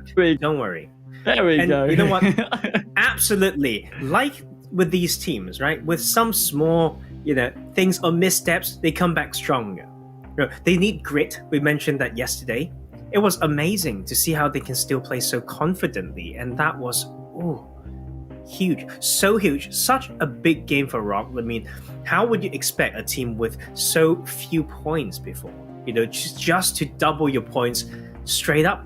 And we've got 2 more games for these teams to do stuff like this, and it's going to be really, really volatile. And I think however this turns out to be, other than those 2 teams that kind of gave up already, it will be such a good practice. It will really spice it up and make me look forward to next week's cast already, Highland Wolf. And the fact that we get to have a look then at that cast of the placement matches, whoever goes through from Group B is going to be able to spice it up to another level. In not only that, but also I think the teams that go through to the finals will be the teams to watch. I think alongside, of course, a couple of those teams from Group A, more as important as we do mention again, 5 threats taking 5 chicken dinners in that group. They're consistent, something not to be scoffed at, as we do go into the highlights and see how in Group B it was, of course, Rogue to take that victory. And it was also a bounce back for IDN to really hold down that 4th spot and say, you know what, if you want to take this away, fight again next week. And that is going to be so huge for them and will add a lot of spice to the top table as well. And OG once again still hang about that 5th and 6th position, would first be taken out by the very strong Darkness squad.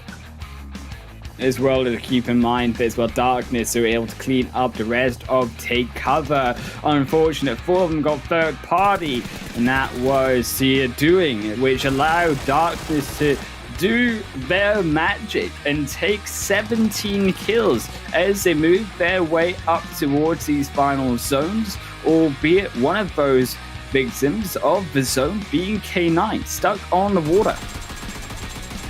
That is also just a very good zone control by the side of Darkness, not being able to go any further because of the circle, but not before they took themselves 17 kills in this game 3.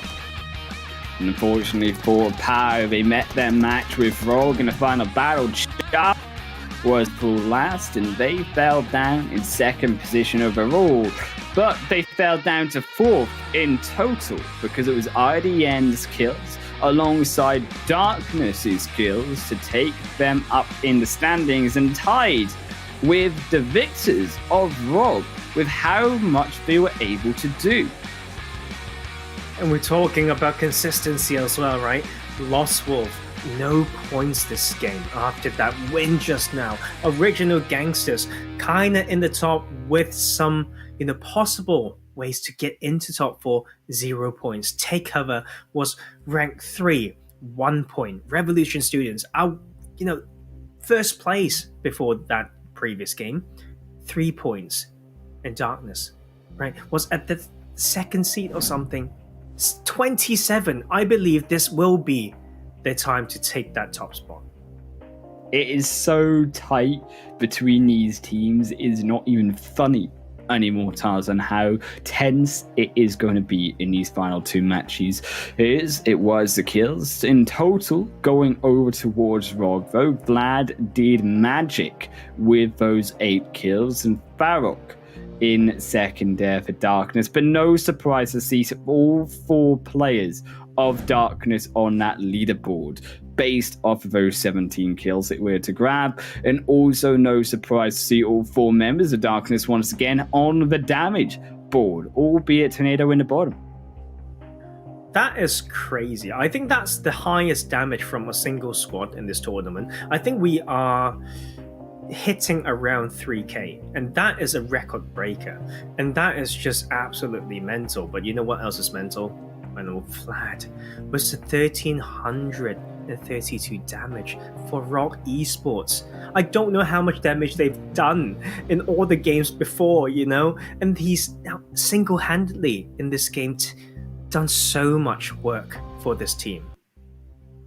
As well, keep in mind that Vlad, for this player, stand out, I think, in not only today's Sandhawk match, but previous matches as well, has been so vital and so pivotal to be able to bring them up to the top. And as you can see there, although they almost managed 2k, and although it was by no means a bad performance from Rogue to take the victory, Darkness made them look small with over 3,000 damage and equalizing their first place score. It's actually just mental to see that. And imagine playing any, even classics or whatnot, or like a lower tier scrim. How often do you get a 3k damage game? And they're here trying to fight for these spots, if they make it to the final or whatnot, you get prize pool as well. So do you let that sink in a little bit of how dominating Darkness was? If the circle were in their favor with the momentum through that game, I feel like they can even take that top spot and the chicken dinner as well. But that was enough work done, and we'll be over here to see the standings. I think we will be having a great idea of how it will look like, and that is Darkness taking the top. No surprise to see them with the 3 points only out of Revolution Student, upping once more to the top. A new team is IDN, take our squad, clinch their way still in 3rd and 4th position, but you can see some of these teams moving their way up on the standings. And more importantly, I think Rock Esports, with that win, moving themselves out of the elimination zone. So crucial for them is, I think, those few bottom spots very hotly contested, and which 2 teams, currently Cracks and Macromedia Leipzig, will not advance past this Group B stage. And that is a bit of a heartbreak, but we could see it's completely reasonable. I think it's very fair, because look at how Raw Esports and Direction been able to pull off, those previous 2 games. They were worth it, right? And Cracks and Macromedia Leipzig, you know what? We've got 2 more games. If these 2 were their pop-off games respectively, that will be so interesting in this group. But just look at that separation between the 4th and 5th place as well. 24 points to separate. That means even if I didn't get 0 points, Original Gangsters need to have 12 points per game. Power Official needs to have 15, and that's a lot, like 13, 14 points a game. That is not easy from these squads, especially when they've been lacking that consistency. And you know what that is down to as well, Tarzan? It's down to the point of actually Darkness, even the like set of Rogue down in the bottom, they have sucked up all of those points. In fact, Rogue, with those bountiful amount of points that they were to grab there, over half of the kill points they secured overall in the previous 7 games. And that 15-point chicken dinner was 15 out of now the 22 points that they have secured in total out of placement points. This was the wake-up call for Rogue in that Sandhog match, and I would love to still see, although they're not going to challenge for the top 4, that is for certain, get themselves higher on that leaderboard and be in a better position going into the preliminary round next week. And I think there's another factor that can change a lot of these things, Island Wolf. It's the mentality of these teams who know that they probably can't reach top 4, but should be in the clear from elimination. If they take these a little bit lightly, right, then the top points may be sucked up by those who are trying harder, doing as much as they can, and everything can get so messy. Suddenly the dynamics and the so-called the point separation becomes really chaotic, and that will be quite dramatic, I think. Yeah, we saw in just a few games, right, at the start of today, how close those points did get. And I think it will be interesting to see if anyone can actually, in fact, challenge for those top 4 spots. It would be a massive series of wins that those teams would have to have in now, Miramar, and later on in the Wrangle. But it is not impossible. You can still do it. And we have seen teams like RDN slip at the final hurdle before. And it will be now up to if these teams can muster their way through from the central plane path to the victory. And you know what? There's one team that I'm looking at and that I want to see an adaptation from them. Macromedia Leipzig. It's time to show up. Oh, yeah. Maybe this is not the time to join that very contested northeast side of Miramar and just find a way so that you can survive. Like even if you just heal, right, and grab a lot of meds, drive far, to somewhere, take those small islands as well, heal all the way, 50 first aids, let's say, and send someone to do that, okay, and the rest to maybe fight and get 2-3 kills. Maybe that was enough, right? Then there's like a 10-point game or something, then you're going all the way up. Desperate time, desperate measures. Do everything you can so you can still have a chance to reach to the finals. Well, Tarzan, unfortunately for you, saying it, Macromedia Leipzig should have gone elsewhere. They could have gone to Los Leones. That entire compound was open. That entire city is in the zone. As finally we get to see that southwestern zone play a part. But more importantly, they just dodged out of Chimicera, where you can see multiple squads up against it. 3, in fact, already. And Darkness already in a fight of their own. Already securing their first kill so far. As it will be IDN in the center. And POW official up towards the north of the compound. And this is so interesting. I think especially Darkness and IDN might just be here to fight a little bit more, because Chimicera has not been ever so congested in our last 3 Miramar games. And this is just a bit of a change, and this can be so important for POW as well. They had some momentum, right? The second place in that Miramar game. Now they get to third party this from that south side, the high ground side, and this will actually be Darkness stealing that one again, and Tornado up to 2 kills already. Darkness finding those kills as well. You can see one more going in the bottom right of your screen. You can see as well those bottom teams moving their way up on those standings. Is IDN in the middle between these two squads, already down to the duo. And that is, unfortunately, the short straw you pick. When you go in against all of these squads, you can see they're landing around you. And maybe what would have been better is that what IDN should have done, pull back, instead decide to go across the hills. Yes, it's going to take a little bit longer because you misjudged your initial drop, but you could go down to the South Island, and that would have worked in this instance because the South Island is inside the zone, Tarzan. I think that is definitely one thing, right? And we're talking about the small misplays, right? In a city like Chimicera, it's all about having that one player to float and the rest to always, as always, use that I button to establish the enemy separation. If you can't do that, why do you play a hot drop? You can't make it like in your favor. And that is how, I didn't lost 2 players, I feel like, but it's also really bold what the side of Darkness is trying to do. Pao is trying to control this now. Ninhood, we've seen what he could do from the start of this tournament, now getting knocked, and this is where Darkness need to hold it down, but Farok is there to trade and almost losing his life, but will have that flushed away. Do be careful. They've lost 1 player. They can still make this work. But this is also scary, Highland Wolf. They're in that middle. If teams somehow want to join this early enough, especially take cover, then that is going to be a third-party fight like crazy. Unfortunately for Power, they might have met their match too with IDN and Darkness, as they will completely fall down. And one small heads up to play, and I know Darkness win that fight overall. As I say that, well, Farrah goes down and just 1 more to go.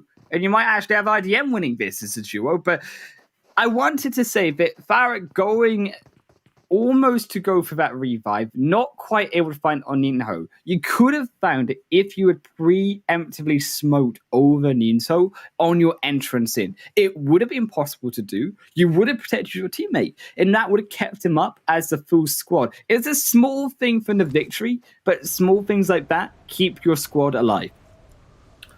And you said it all, really. It's those small things. We've seen it in the last Miramar game as well. There's pan play from direction. And, if you drop in Chimicera, come on, you need to know your splits. Otherwise, why do you drop to the top side? Just go bottom side, loot up everything, and just keep looting or whatnot. There's no outplay for you to do if you can't hold those basics and small things. And another small thing coming through, footstep discipline. That is Darkness trying to land this one and almost takes it. The patience is a little bit short there, but Amza will be able to pinch it after all. Mackin and Marker, better watch your head, because it just got popped clean off. And will be the flush coming through, bringing IDN down to the solo. And this is the types of things that we talked about. These teams needing a top 4 team, Tarzan, to fall down early on with only, albeit 3 kills still in their pockets, allows then room for that 5th place team, OG, Original Gangsters, and you got K9 just 1 point below them to make their stand up. Exactly. And I mean, this is a time to find a good time to rotate away, I think. But IDN will not be able to go so much further. That's my gut feeling. But you know what? I want to be proved wrong. I actually would love to be proved wrong, because I love good individual plays. I love solo plays, the timed aggression, the timed rotations, the strategic tanking of the zone, etc. And we also love every team, every player with 4 cards, every player with a card. So 4 cards per team, and this is Revolution Student showing us how to do it. Now closer to the Hacienda Delpatron main compound. Very close to them, we have the Luterus. Something that, again, we see Revolution students doing, heading towards the end of the Patron. Well, a team that will have vision over them. Here is Cracks, deciding to go for my favorites of the spots here in Miramar, over the Picado Hill, over that plateau on the end of the Patron. They're going to have all the vision in the world here, Tarzan, to be able to spot those teams out from the northern side, which we know, based on the previous games, and we've seen on this game once again, teams time and time again going to that north right side of Miramar. And that is a very tricky bit to play if you don't know how to. Is the what I say, the type of landscape that allows you to outplay and outknowledge a lot, right? So we want to see that. And you know what else I want to see? This team right here, Macromedia Leipzig, time to show up. And this is a good spot for them to do that, only if they, use the actual high ground advantage from the Chimicera Church early enough. Otherwise, they just losing out on the opportunity to choke these rotations as you look at them sharing those loot, etc. Part of the game, right? But don't miss out on the opportunity. As you see in proximity to their north, we've got another team. Right, the fact of Red Island are here, Tarzan.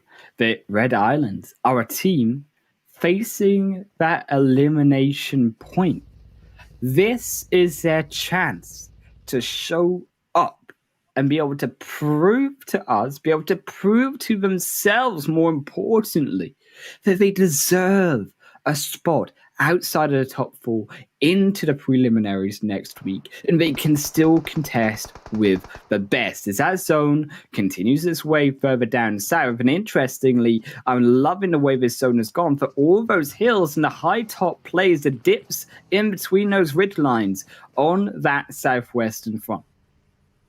I love this circle as well. So I'm with you on this because I love to see plays getting pushed. I love to see, not like push in terms of, people rushing you, but test the limits when it comes to map knowledge and whatnot. Those things are so, it really makes a difference there. So when you have this type of circle where you need to really show your knowledge and use this very open landscape, right, that is lovely for me.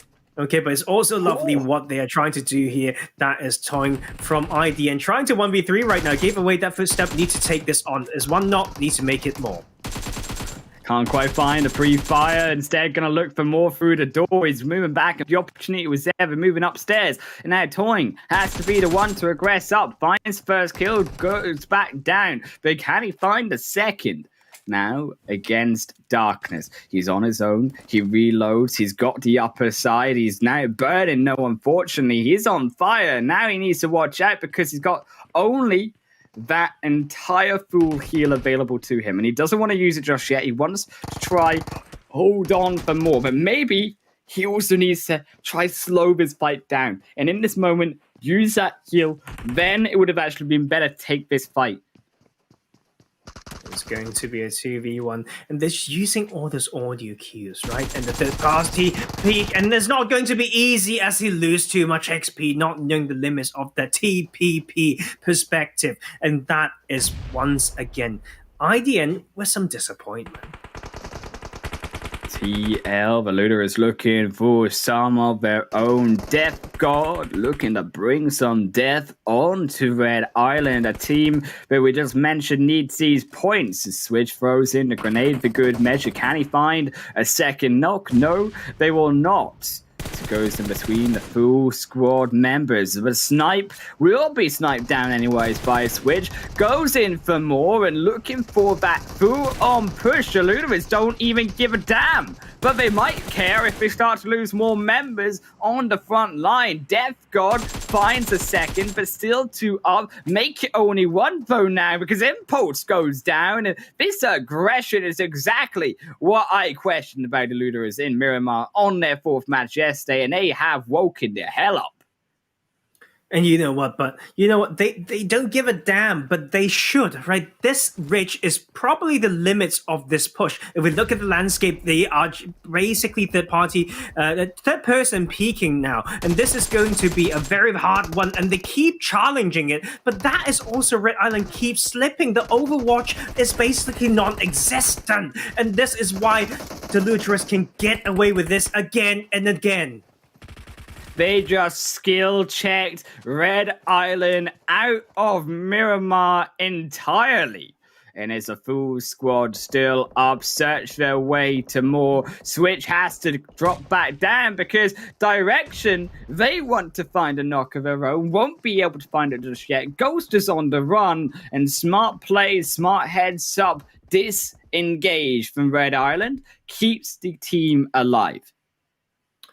And you know what? Just really sad situation. Like the Overwatch was not there quick enough and then didn't have a way to do that.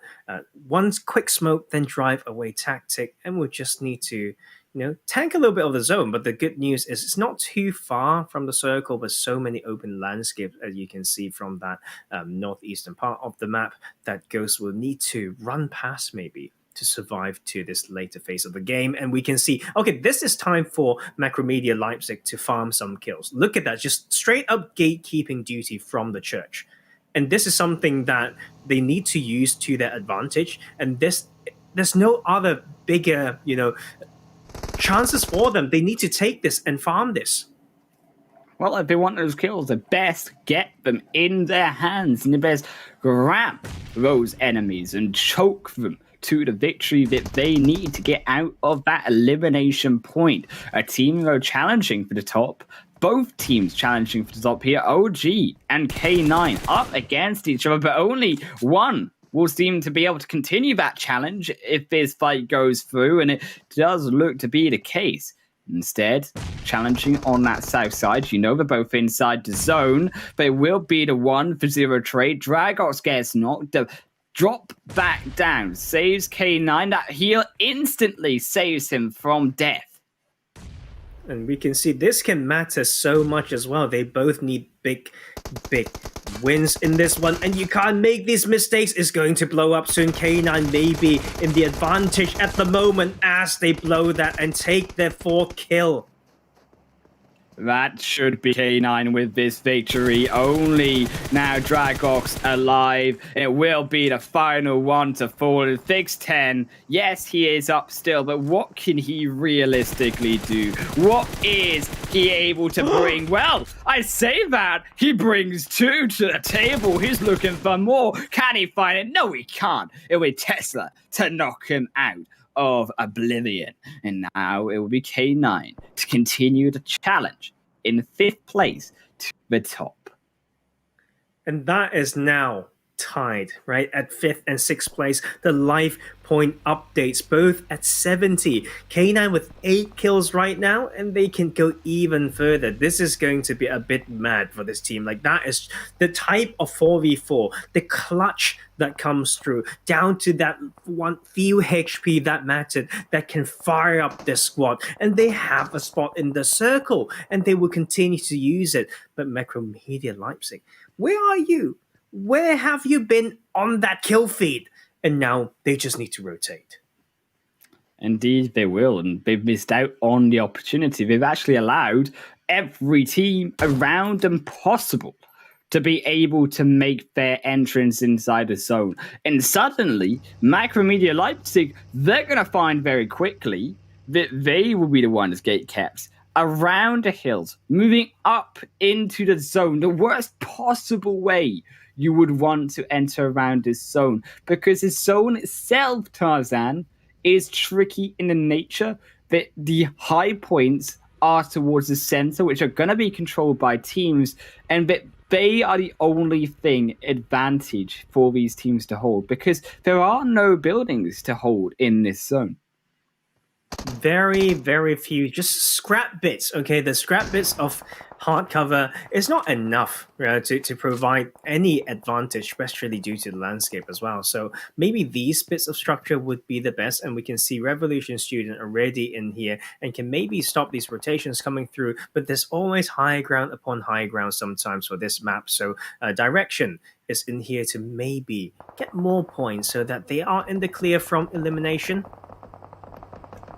I think this is a point also for K9 to be able to take some kills against Cracks, against the Luderers. As you can see these squads moving in, and the opportunity is there to grab these extra points, to boost themselves up. It is if K9 are hungry enough, though, to take it. Yeah, I mean, what can we say? Like, they are just testing each other's limits, and this is what is fun about this game as well. And we will see how this translate into the later phases, not just this game, but maybe the further stages of the tournament, right? And now we can see how Direction assess that situation, being able to rotate around. Now, with that relative high ground, they can do quite a lot of damage, and suddenly Revolution Student can't use those rooftops.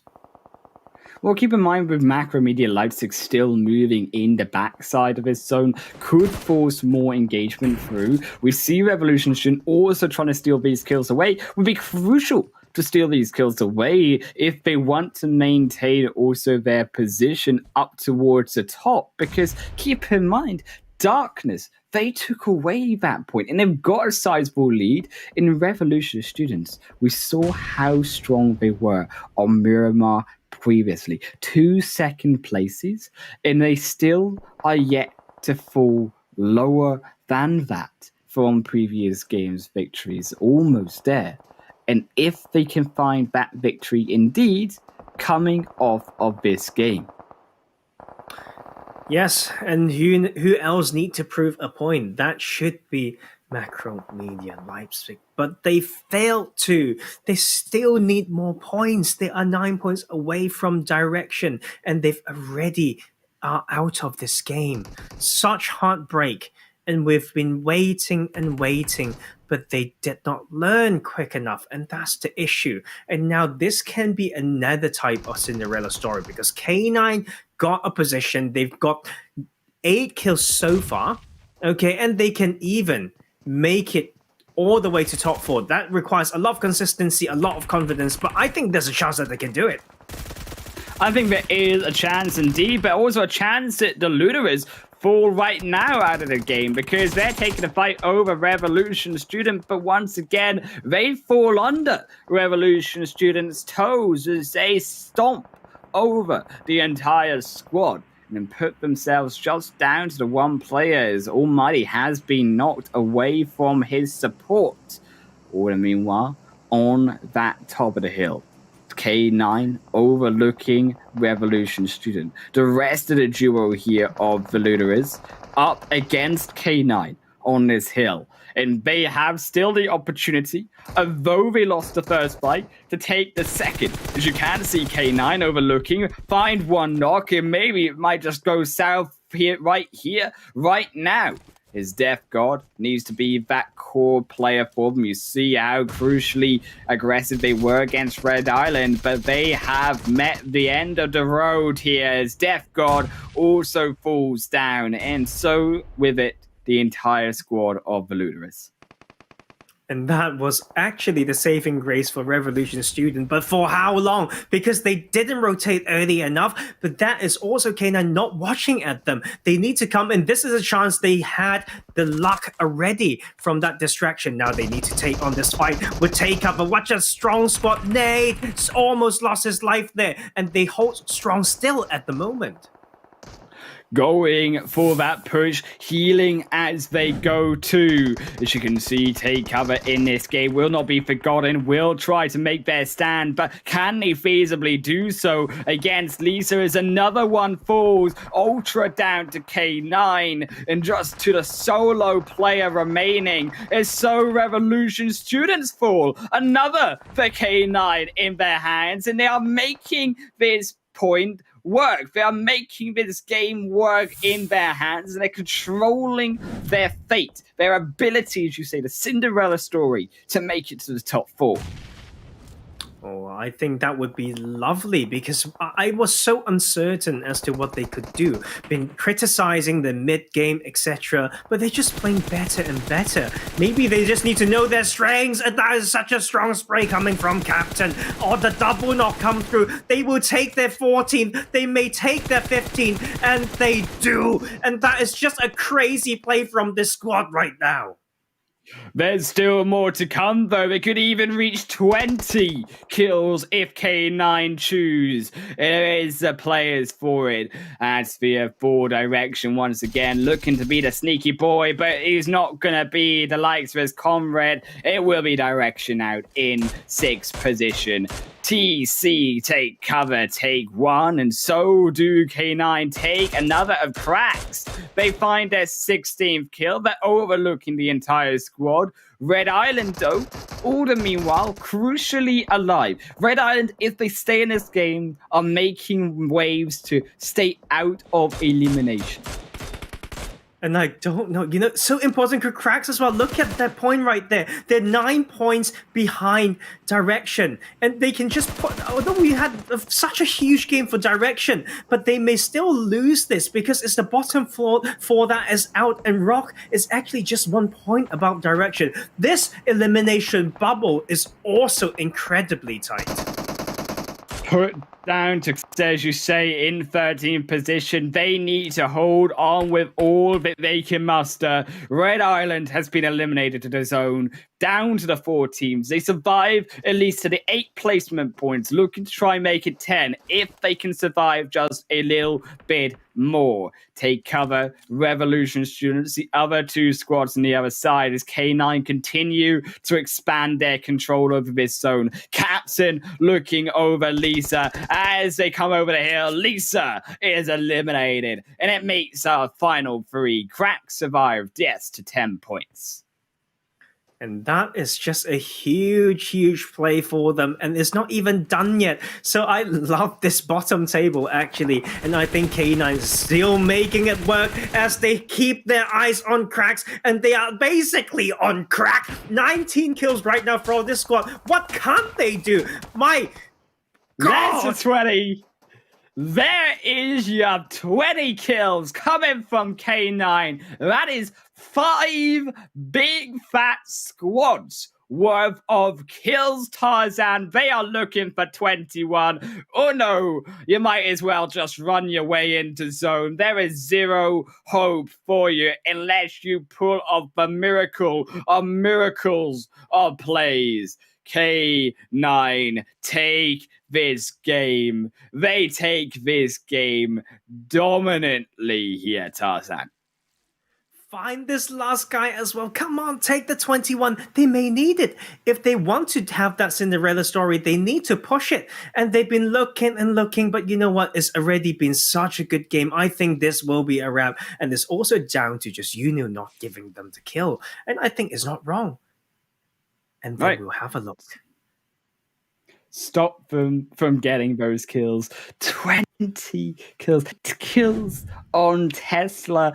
I have not seen a stronger game from either of these groups here, Tarzan. It has been beautiful to watch between K9 coming into this game, needing their points, taking out OG away from the running by them and their own hands, and then bringing it to that victory. 35 points just in that game alone. We thought it might be difficult, but keep in mind, IDN fell early. You also saw other teams struggle above the leaderboard, and it is very, very real now to take that top 4 spot. I can't wait to see that standings, man. Like, I think this group is just giving us so much hype and excitement. It's been so much fun as well. And down to one game, Island Wolf. So many things that could happen. Maybe they can upset that top 4, but there's also the bottom when it comes to that elimination. Who can stay resilient? Who can take those few points that matter? Last week, it was determined by a placement point difference, and that could be the case once again. And you know what? For the first time in forever, from the start of this tournament, I will be calling this, and we're going on to the break. And I'll see you guys soon, and we will be back for some more action.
Yeah.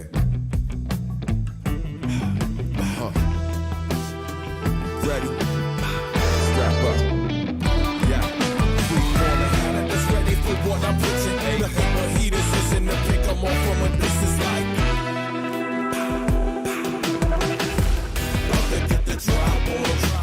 Roll up with the squad on 'em.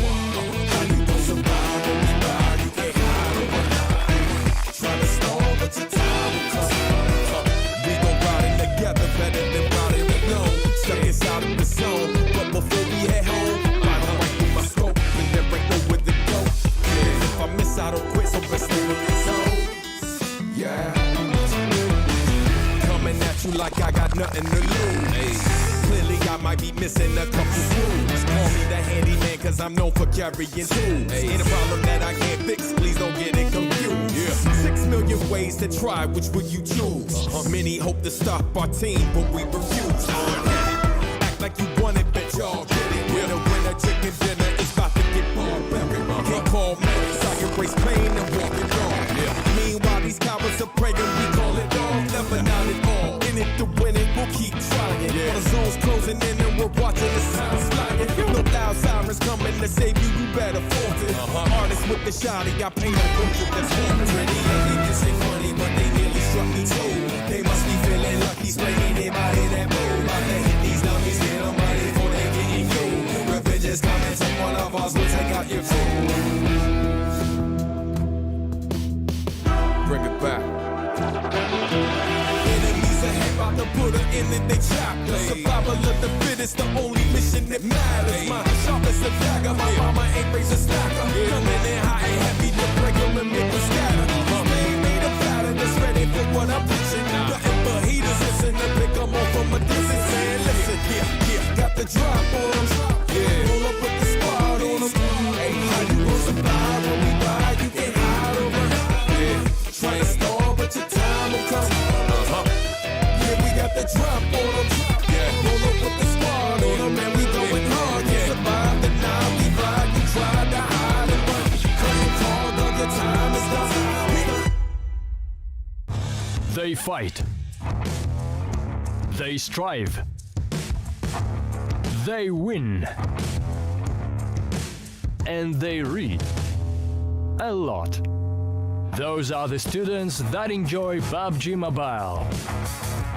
Want to be one of them? Then join the PUBG Mobile Campus Championship. The whole world is watching. Show them what you're made of. Make your university or college proud by becoming a real hero. Because true heroes take action. Don't forget that.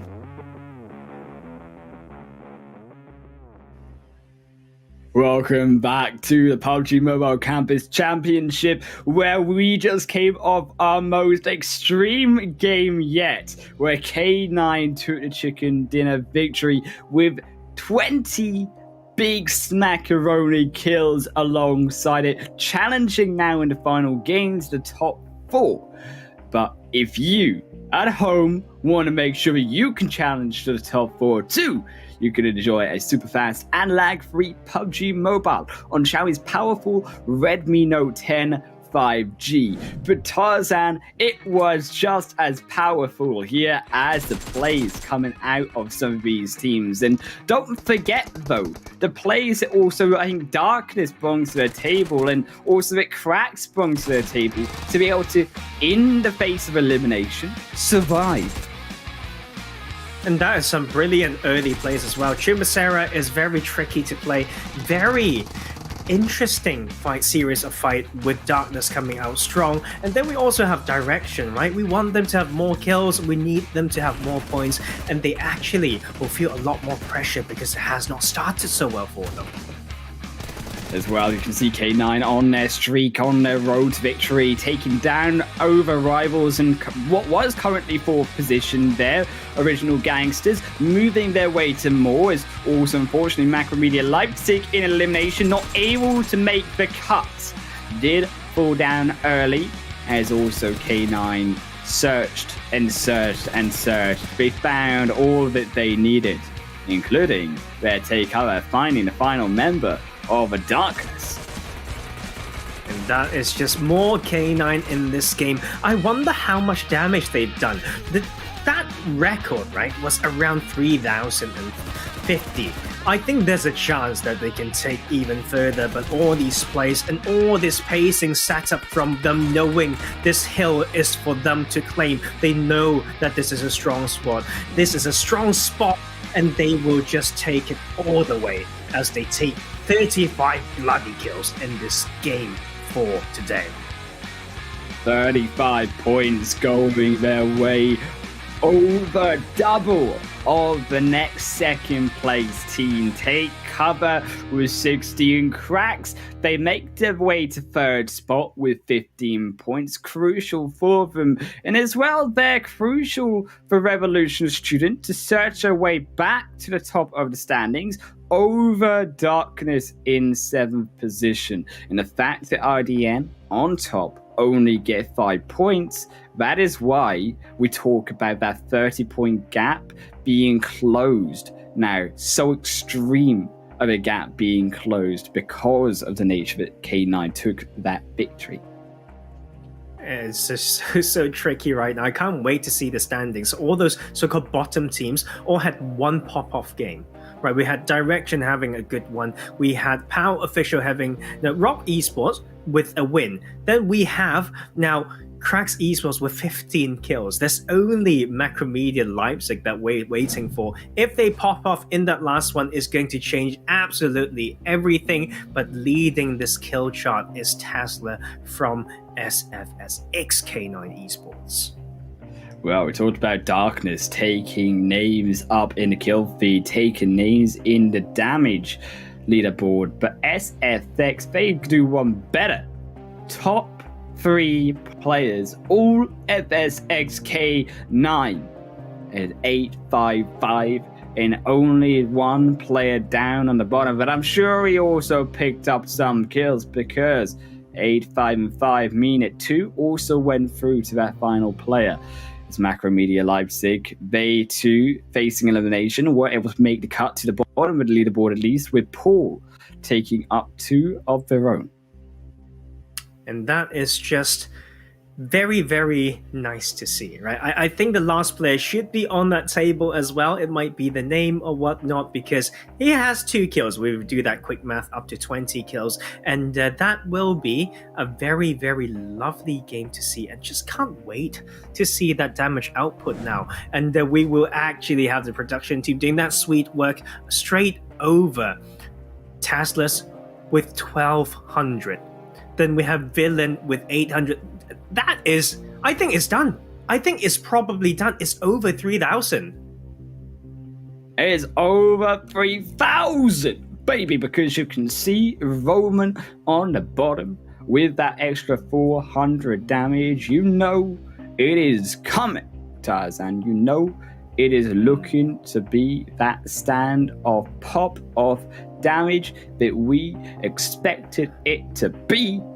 Who's also Cracks on the other end, takes 667. No surprise, I think, to see once again just below them, Mugman Mocha in the leaderboard once again. And I think, although they are a strong player, not able to meet the match of SFXK9 Esports, taking almost 3,500 damage with their first place. They're 20 kills, they're 35 points.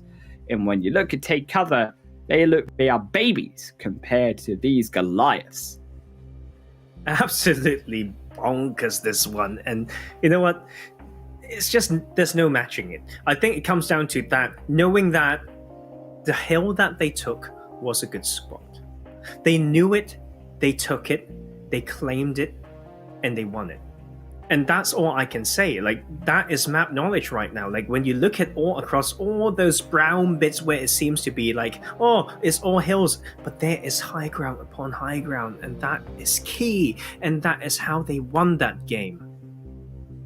And the fact that as well, keep in mind that this, we cannot forget, was necessary to K9. But we do have to keep in mind that IDN had that sizable lead above them. So they still need another good game. We can't get too excited of ourselves that K9 had such a pop-off game, because they need 2 pop-off games to make sure they secure their spot in that top 4. They've got the 50% way there.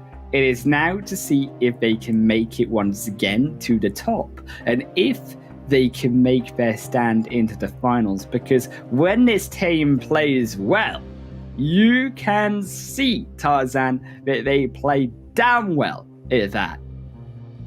Oh, definitely. And we're just waiting now, right, for those points to come through that standings. Yeah, we live for moments like this, Highland Wolf. It's just going to be so exciting. Look at how, they've done it already. I wasn't expecting that.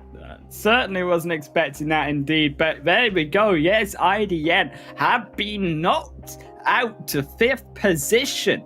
And this is where it gets exciting, because keep in mind that this is also just 11 points behind Take Cover. So theoretically here, all 3 of these teams are in danger, because if Take Cover do go down early on, don't expect them to, but if they do, and then SFXK, 9 Esports, and also IDN have good games, suddenly Take Cover are the ones in 5th position. So it is all up to these squads to be able to make it to the top. And dare I say, it is still open, it is unlikely, but Original Gangsters and Power Official, to the extent, we cannot count these teams out either, because if they have a game like what K9 just had, that would also put them up in 4th position if the results go well for them. And although that is very, very, very unlikely, it is something that is still feasibly possible. Definitely. I mean, just look at these teams right now. Let's not just talk about Original Gangsters. Think about Power Official. If they have a 35-point game, where would it place them? Right? So it's all up in the air, and we don't know, man. Like, it's down to 1 game. Is crazy. It's not just their Highland Wolf. Look at the bottom 4th, right? Direction now will be eliminated, but above them by 1 point, Rock Esports and Cracks Esports. And it's just crazy separation, and that is going to be so close, and we may come down to those like placement points difference as well, and that is just going to be absolutely mad. Right, as well as Macromedia Leipzig have a good game finally, which, well, let's face it, they really do, because realistically, 3 points average over 9 games, just not good enough once again for Macromedia Leipzig. They need to show us what they can do, and it will be up to them to see if they can take that final victory and save themselves out of elimination in this match 10 at Wrangle.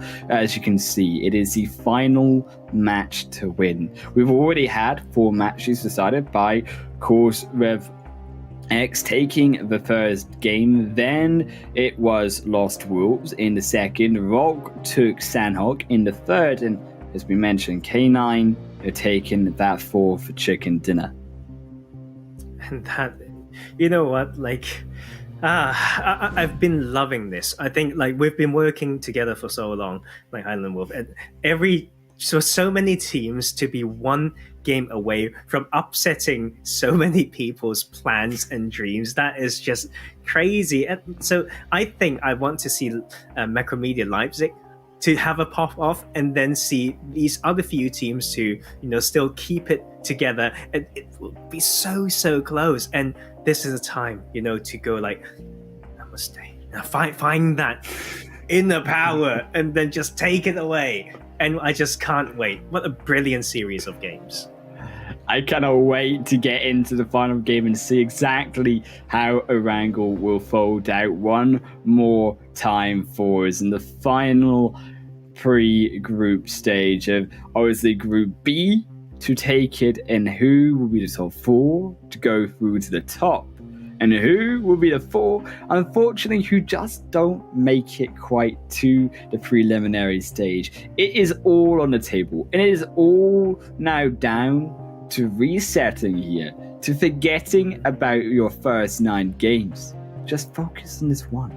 You just need one good game to get yourselves either out of elimination or into that final spot.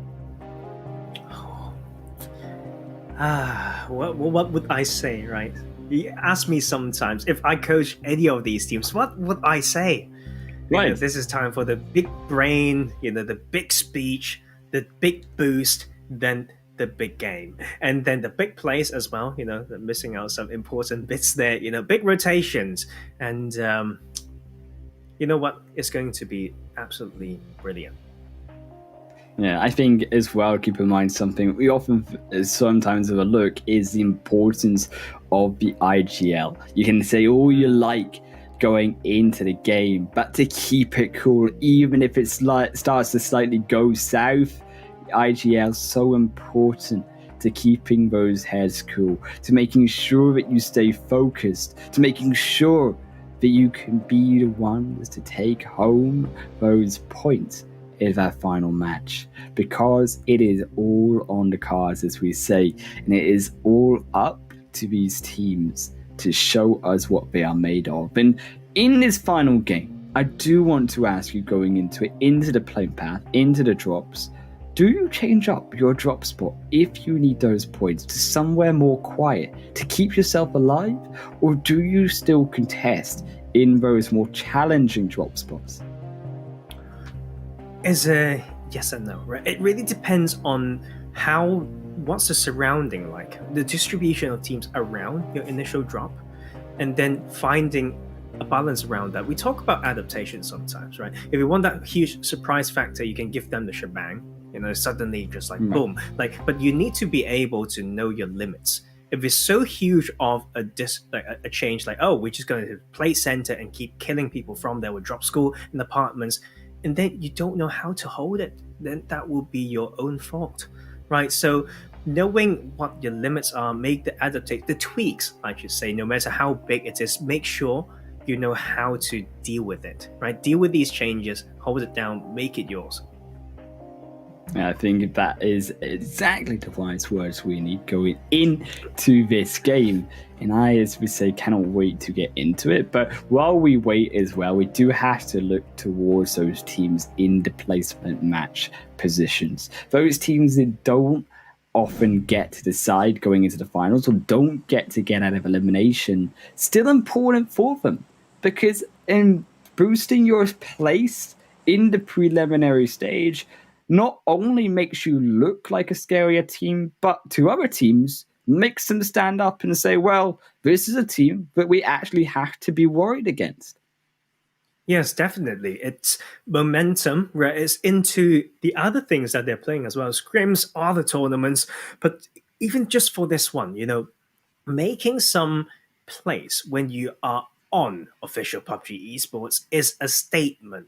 It is your profile, right? It is you building like your repertoire, showcasing your skills. So any game can be legendary. Any game could be the chance for you to, make a name for yourself. Right now we have this playing path different now, right? Stalbert to military base, making all those teams that have heavy favors on that western side, think again, right?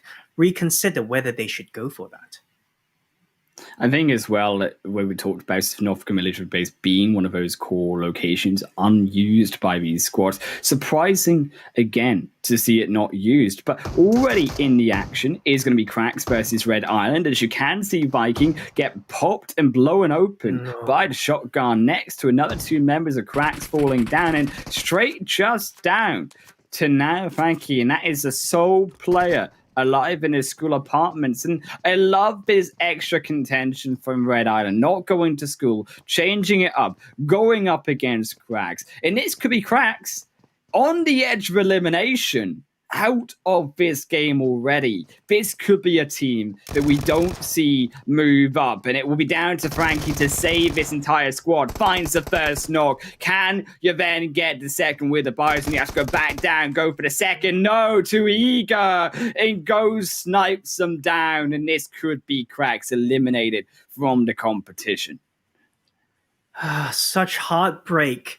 That actually gives hope to Macromedia Leipzig, but also Direction. Please, please, please, for God's sake, just take 2 points right here and you can be spared. And that is just how close this is. And this is maybe time as some teams drive past them, landing some shots onto boot. And so Reaper is themselves.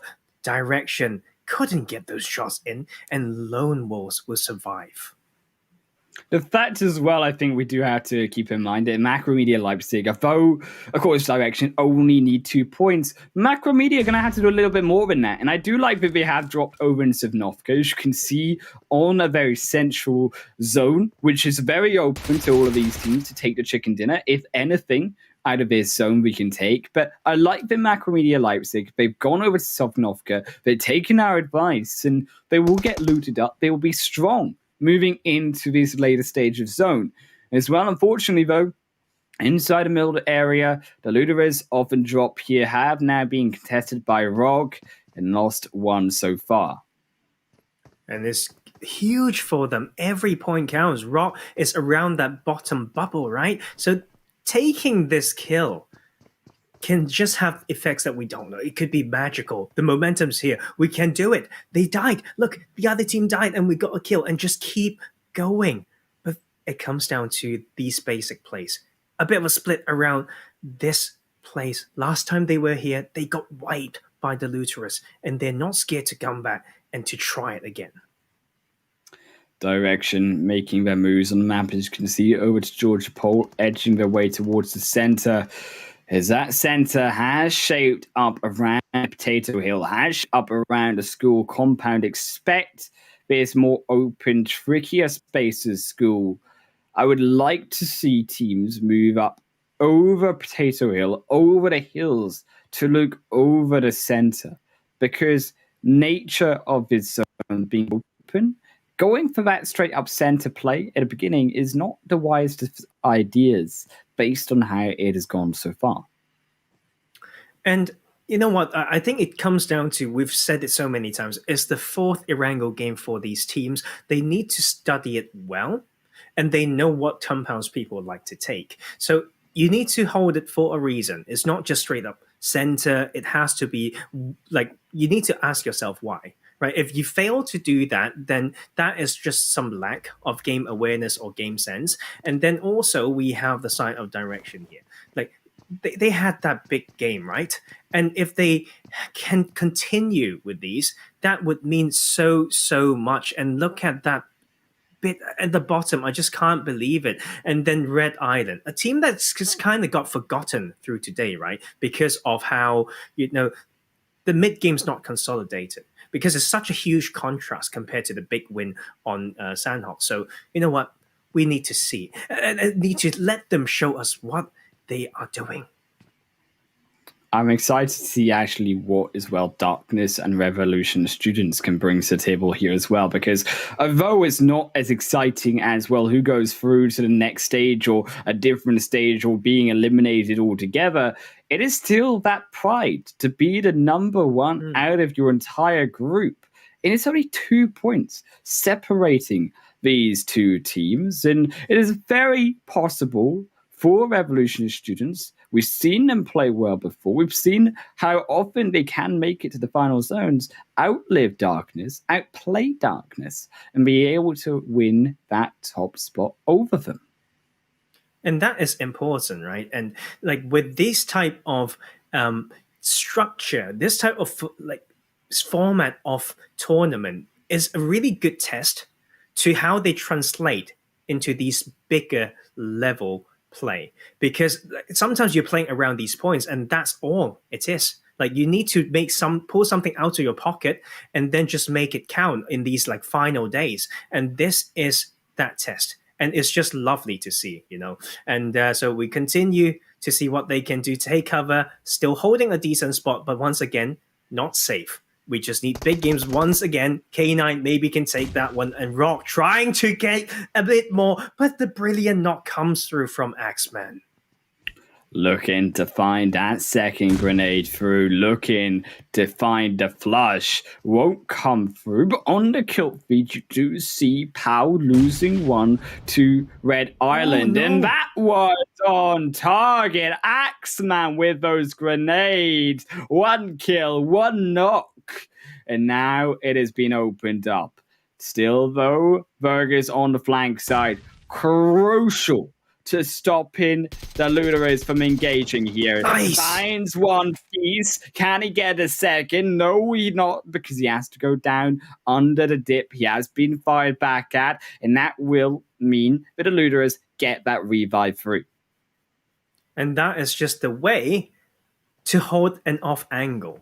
And they hold strong still. It's a battle of those off angles, these utilities at all stages of this game. And it was such a good attempt as well. Luderers holding up against Rogue still, and so important for Rogue, as we mentioned, Rogue on the edge. And if Macromedia Leipzig have a good game, if Direction have a good game, they are still not safe. Rogue is the other team here that could still face elimination. It is so important that taking this win over the Luderers is going to keep them from that elimination position. But Axeman, you know how good he's been with those grenades already.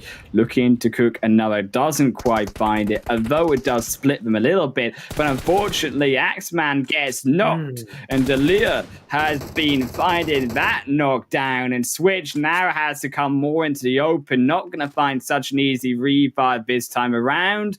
And this could be Rogue pushing in together. Still, the third member of the Luder is way too far out of this fight to help and be of support, which means that they might just fall down right here, right now. As you can see, that final extra member of the Luder is moving their way in, but they are way too far to support. As we say, Stitch has not been able to support his teammate.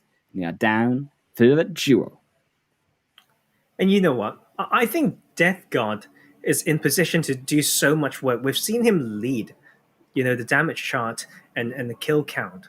But he's not been using that off angle. Maybe he didn't have the low out, but it's already, phase 2, like almost completed. And this is the problem, right? Like phase 2, like about to close. And this is that type of fights that may hurt both teams, because they will need to leave Milta, get into maybe the farm area, and they need a priority to that. And you can't do that, Rock Esports, because you can't just loot some crate when someone's still around, and they will actually get punished for that. This is not the time to make mistakes like this. This is not a classic game. This is leading you to these prize pools.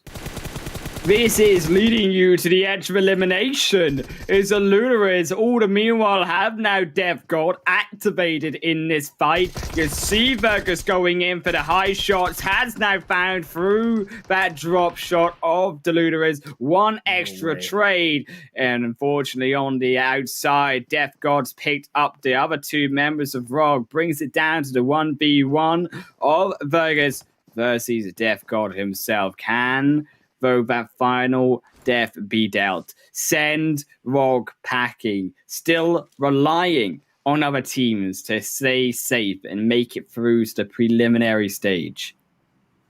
This is basically just brute force by Rogue Esports.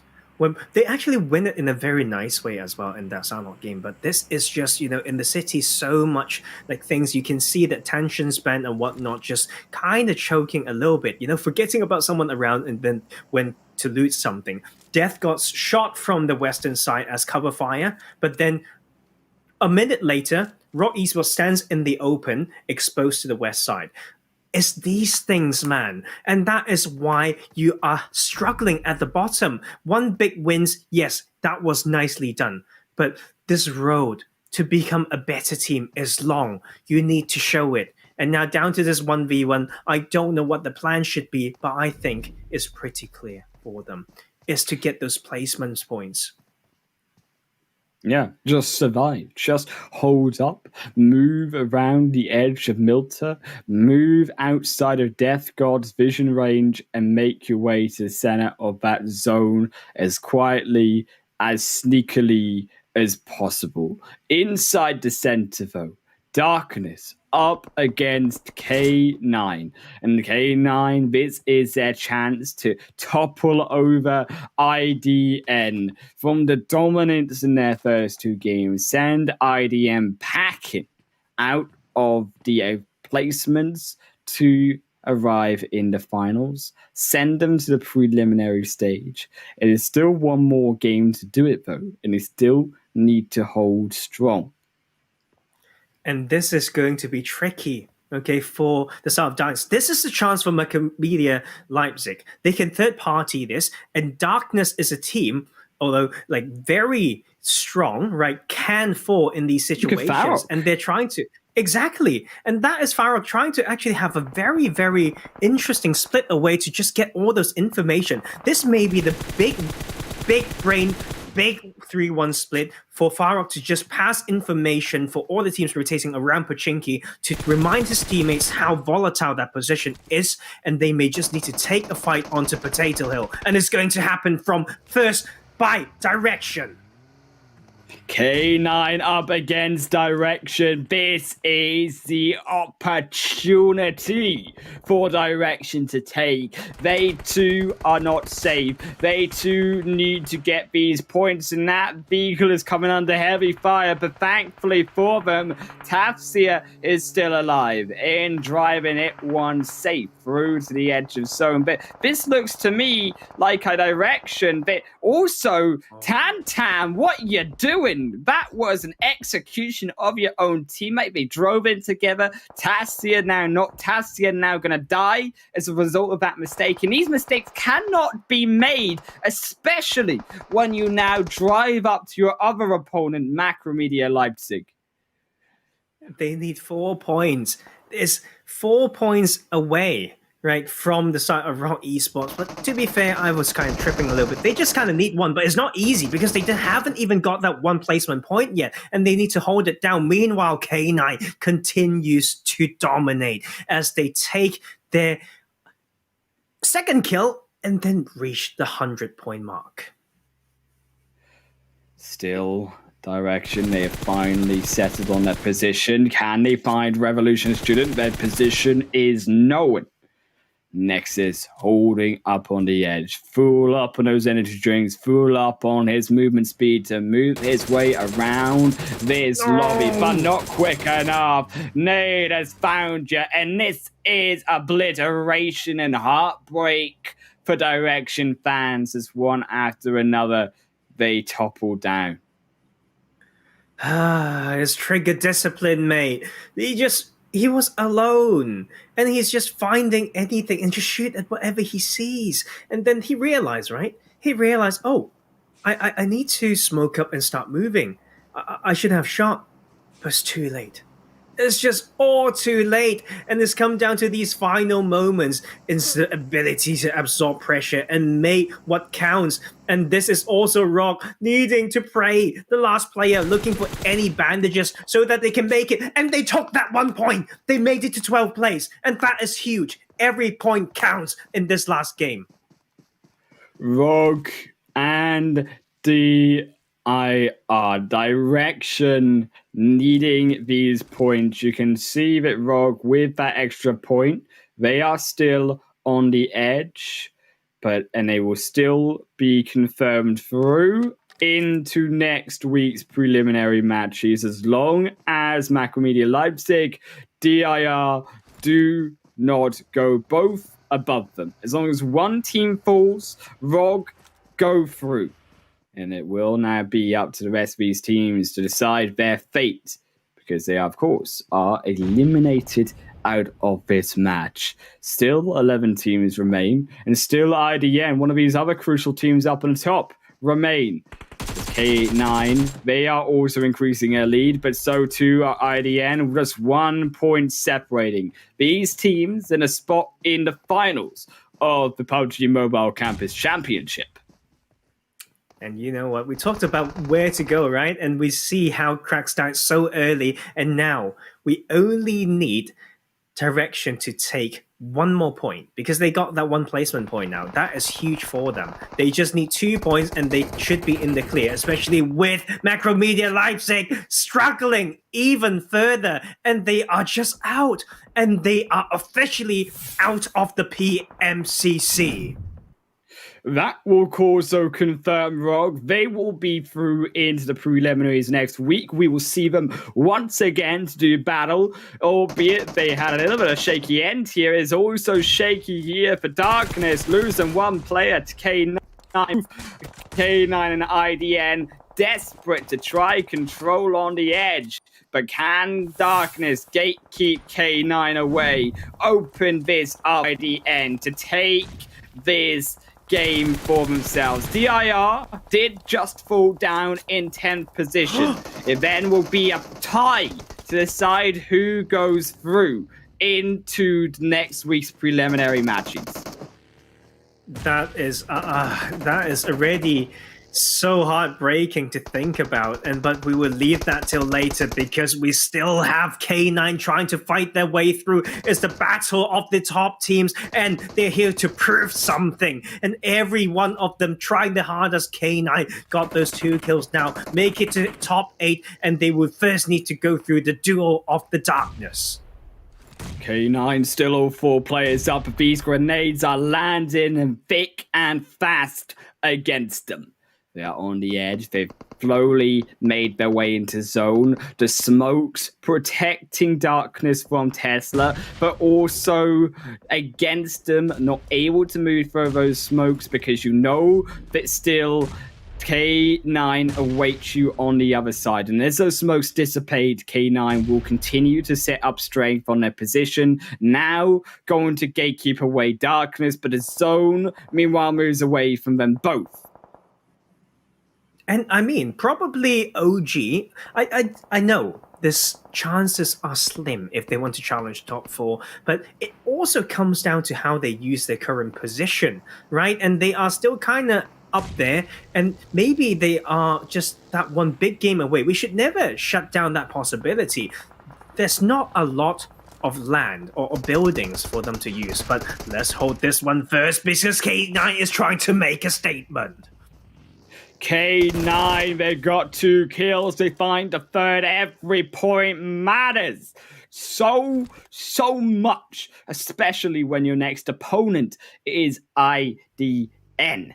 Farok holding up against him, waiting as Revolution Student aggress onto OG. OG, they're looking as much as possible to try find these points, but they found one knock against them. Revolution Student searching their way further up this leaderboard above Darkness. They continue their aggression in. They found possibly, yes they will, the first knock through, the first confirmed through is now up to only the trio for Original Gangsters. K9, as you can see, also up against TC, but they are falling down one by one and just down to the few sole players.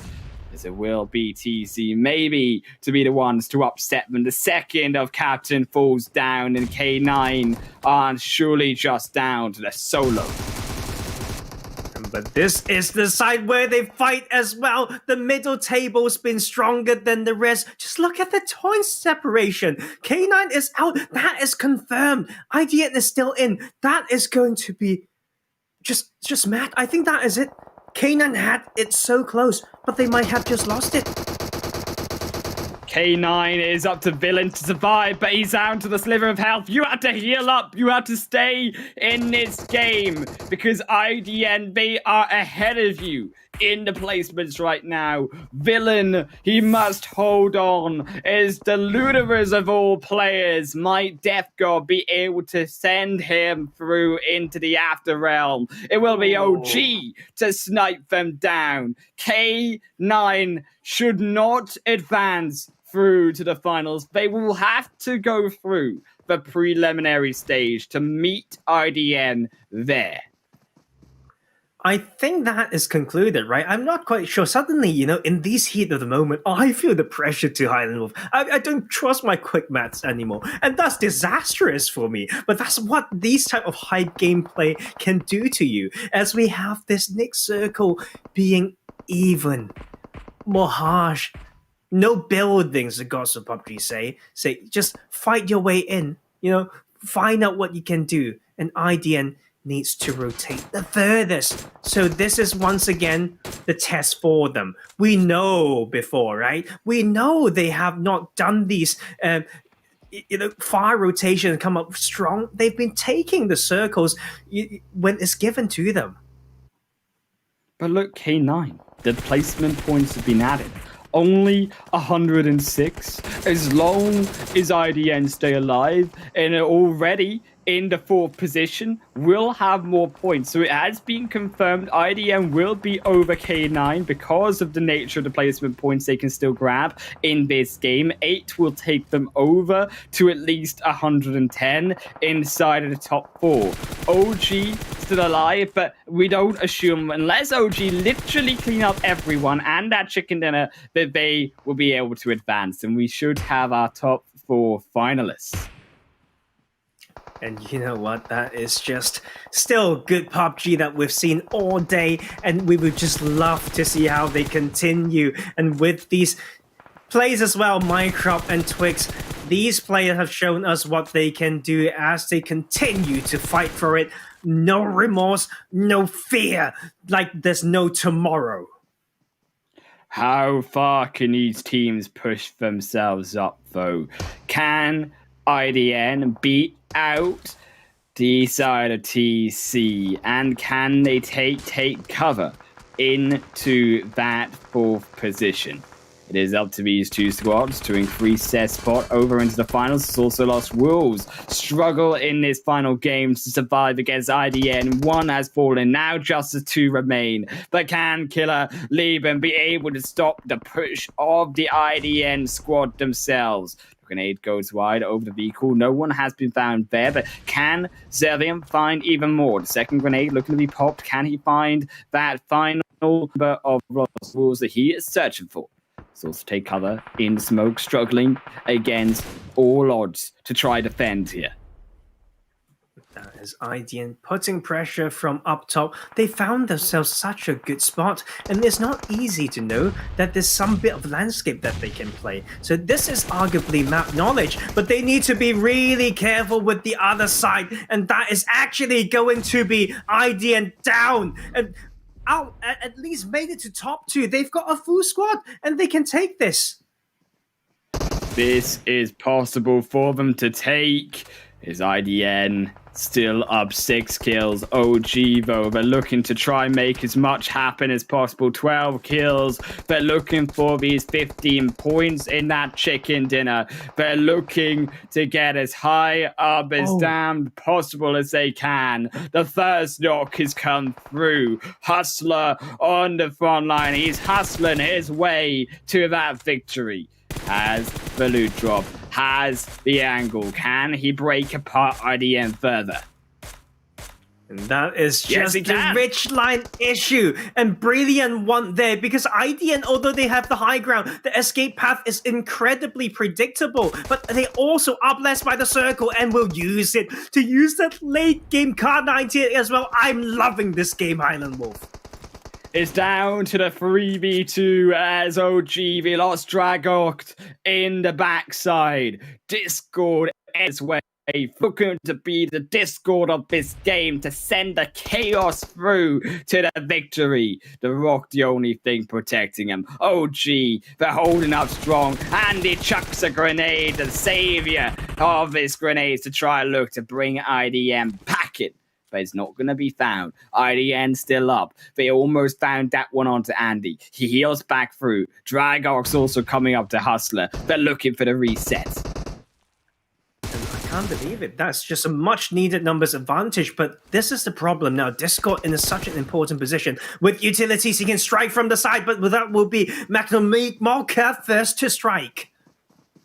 Just down to 2 players. OG, what can you bring to the table? Is Andy is Don. Is now Discord on the flank side. IDN, they're surrounding you. But Tome's been found. Can they find a second? No, Dragox falls 2. Hustler has to make the 1v4 miracle play. They're moving in. The Scorpion's in the hand of Discord. He's searching. He's looking for that final kill. Hustler, the bullets won't find it. The car won't find it. They're still alive. And IDN, they bring him down. It will be IDN to take the victory.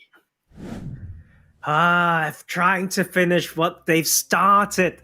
I think it's just those 3 chicken dinners, right? Games 1 and 2, or should I say matches 1 and 2, then match 10. Well done. I mean, they need to be pushed. I think some of these teams are like, oh god, we may just like need to play preliminary. What do we do now? It's like, then buckle up. And they did. Right. The fact that they were able to beat out K9, heartbreak for K9, because they tried their damnedest to be able to make it through into the top 4. But when you fall down early, the placement points don't allow you to beat out, especially when IDN are the ones that take home that final victory. They for sure deserve to be in that final with that final showing from them. And you know what? Such a good run for K9 as well. And that is, if they just can carry that, right, to next week, then they will, for sure, has a high chance to qualify as the top 8 out of the 16 next week and have even more practice, right? So it's not the end of the day. Sometimes you just want to keep practicing so that your skills are sharp. But one thing that we for sure need to wait for is for that tiebreaker at the bottom. It's not even tiebreaker. They didn't get to show more, but need to look at those differences in placement points, kill points, or whatnot. I think it was very close, if my memory serves me correctly, and I should have a decent memory, right? Otherwise, how should I be the professor? And it's going to be absolutely bonkers. But let's just first look at these highlights first, and this is how Cracks Esports fell. Starting off in Cracks, losing out of the game, eliminating away Rogue as well, eliminating themselves with a few mistakes over the Lunars meant that they also fell down early on. And it's unfortunate, but thankfully for Rogue, they did enough to survive. They got enough points to stay alive, albeit on the bubble of all of these teams. And I can't believe that one big game that we always talk about was what saved them. That Sanhok game with 20 odd points is literally one game would surpass the sum of the total points that they've got in the 9 other games in this tournament. The fact as well that DIR tried their best, but mistake after mistake. Tam driving in, colliding with one.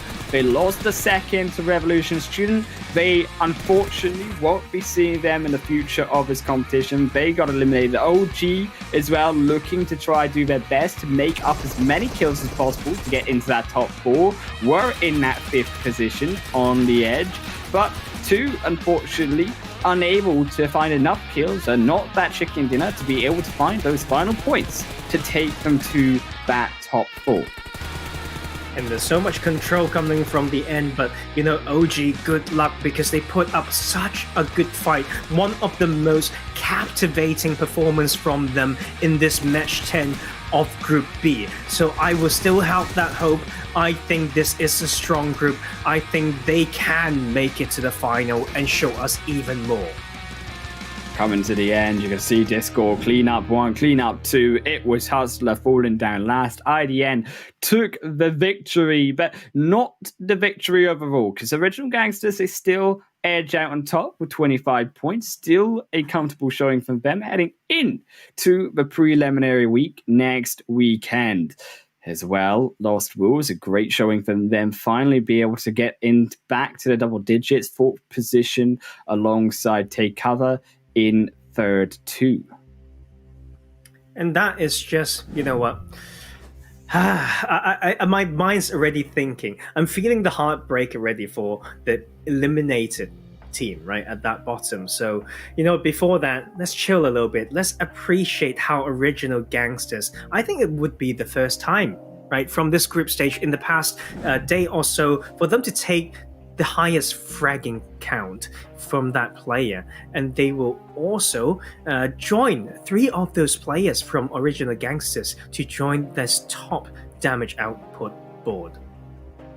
As well, you can see Take Cover go and take the top of the leaderboard on the damage, as well as Microb be the one to find it. Original Gangsters also finding at least 3 members there on damage, and as a result, getting overall more damage over IDN, and more kills, meaning of course means that they are the ones with the more placement points. But albeit on the other end of the leaderboard, not the top, on the bottom, that is where it matters, because it is who in that tiebreaker situation has not done enough to make it through to the final stage of the game and through to the preliminary matches, because we do have to look at how it breaks it down. And looking through, it is going to be total chicken dinners, who has the most there. If not that, if it's still the same, total placement points, then kills points, and then it's still somehow the same, miraculously the same,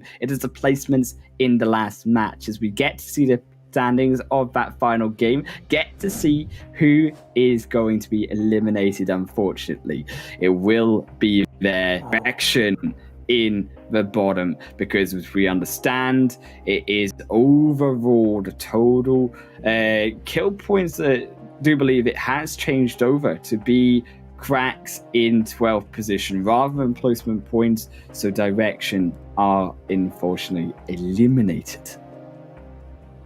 Wow. I have no words. It's tricky. It's tricky and it's heartbreak. But you know what? I'm happy for Raw Esports. They got that 1 placement point and 3 kills, I believe, in that town, and that sets them apart. And it's in these final moments, I'd like to bring out that healing strat, right? It could work for any of these teams. But you know what? With IDN taking that win, they come back and tie at 3rd and 4th place in here, and they will, fulfill and what we thought they should do, and head into the finals after that game 1 and 2 hype from yesterday. There it is, the 5 chicken dinner winners overall from today. Starting off in a wrangle, we had Revolution Students taking the victory, then the Lost Wolves over in Miramar. Sandhawk was Rogue, and then Miramar was K9 with that 20-point massive chicken dinner victory. And to close it out, IDN, as we said, once again, the 3rd chicken dinner for them on a wrangle. And overall, probably one of the strongest teams in terms of taking those victories, I think, going into the finals, but certainly not to be matched up against actually there's slightly better teams, I would argue, in consistency, which is Revolution Students. And surprised me too, I think, Darkness as well, because those 2 squads were those more consistent teams. And consistency overall, Tarzan, is what we have to look at going into next week of the preliminary stage and into the finals the week after. It's going to be the same place, the same times, next Saturday and Sunday for the preliminary stage, where we will see you, both myself and Tarzan, once again. But it is all from us tonight, and it has been a beautiful Group B stage, and we look forward to even more.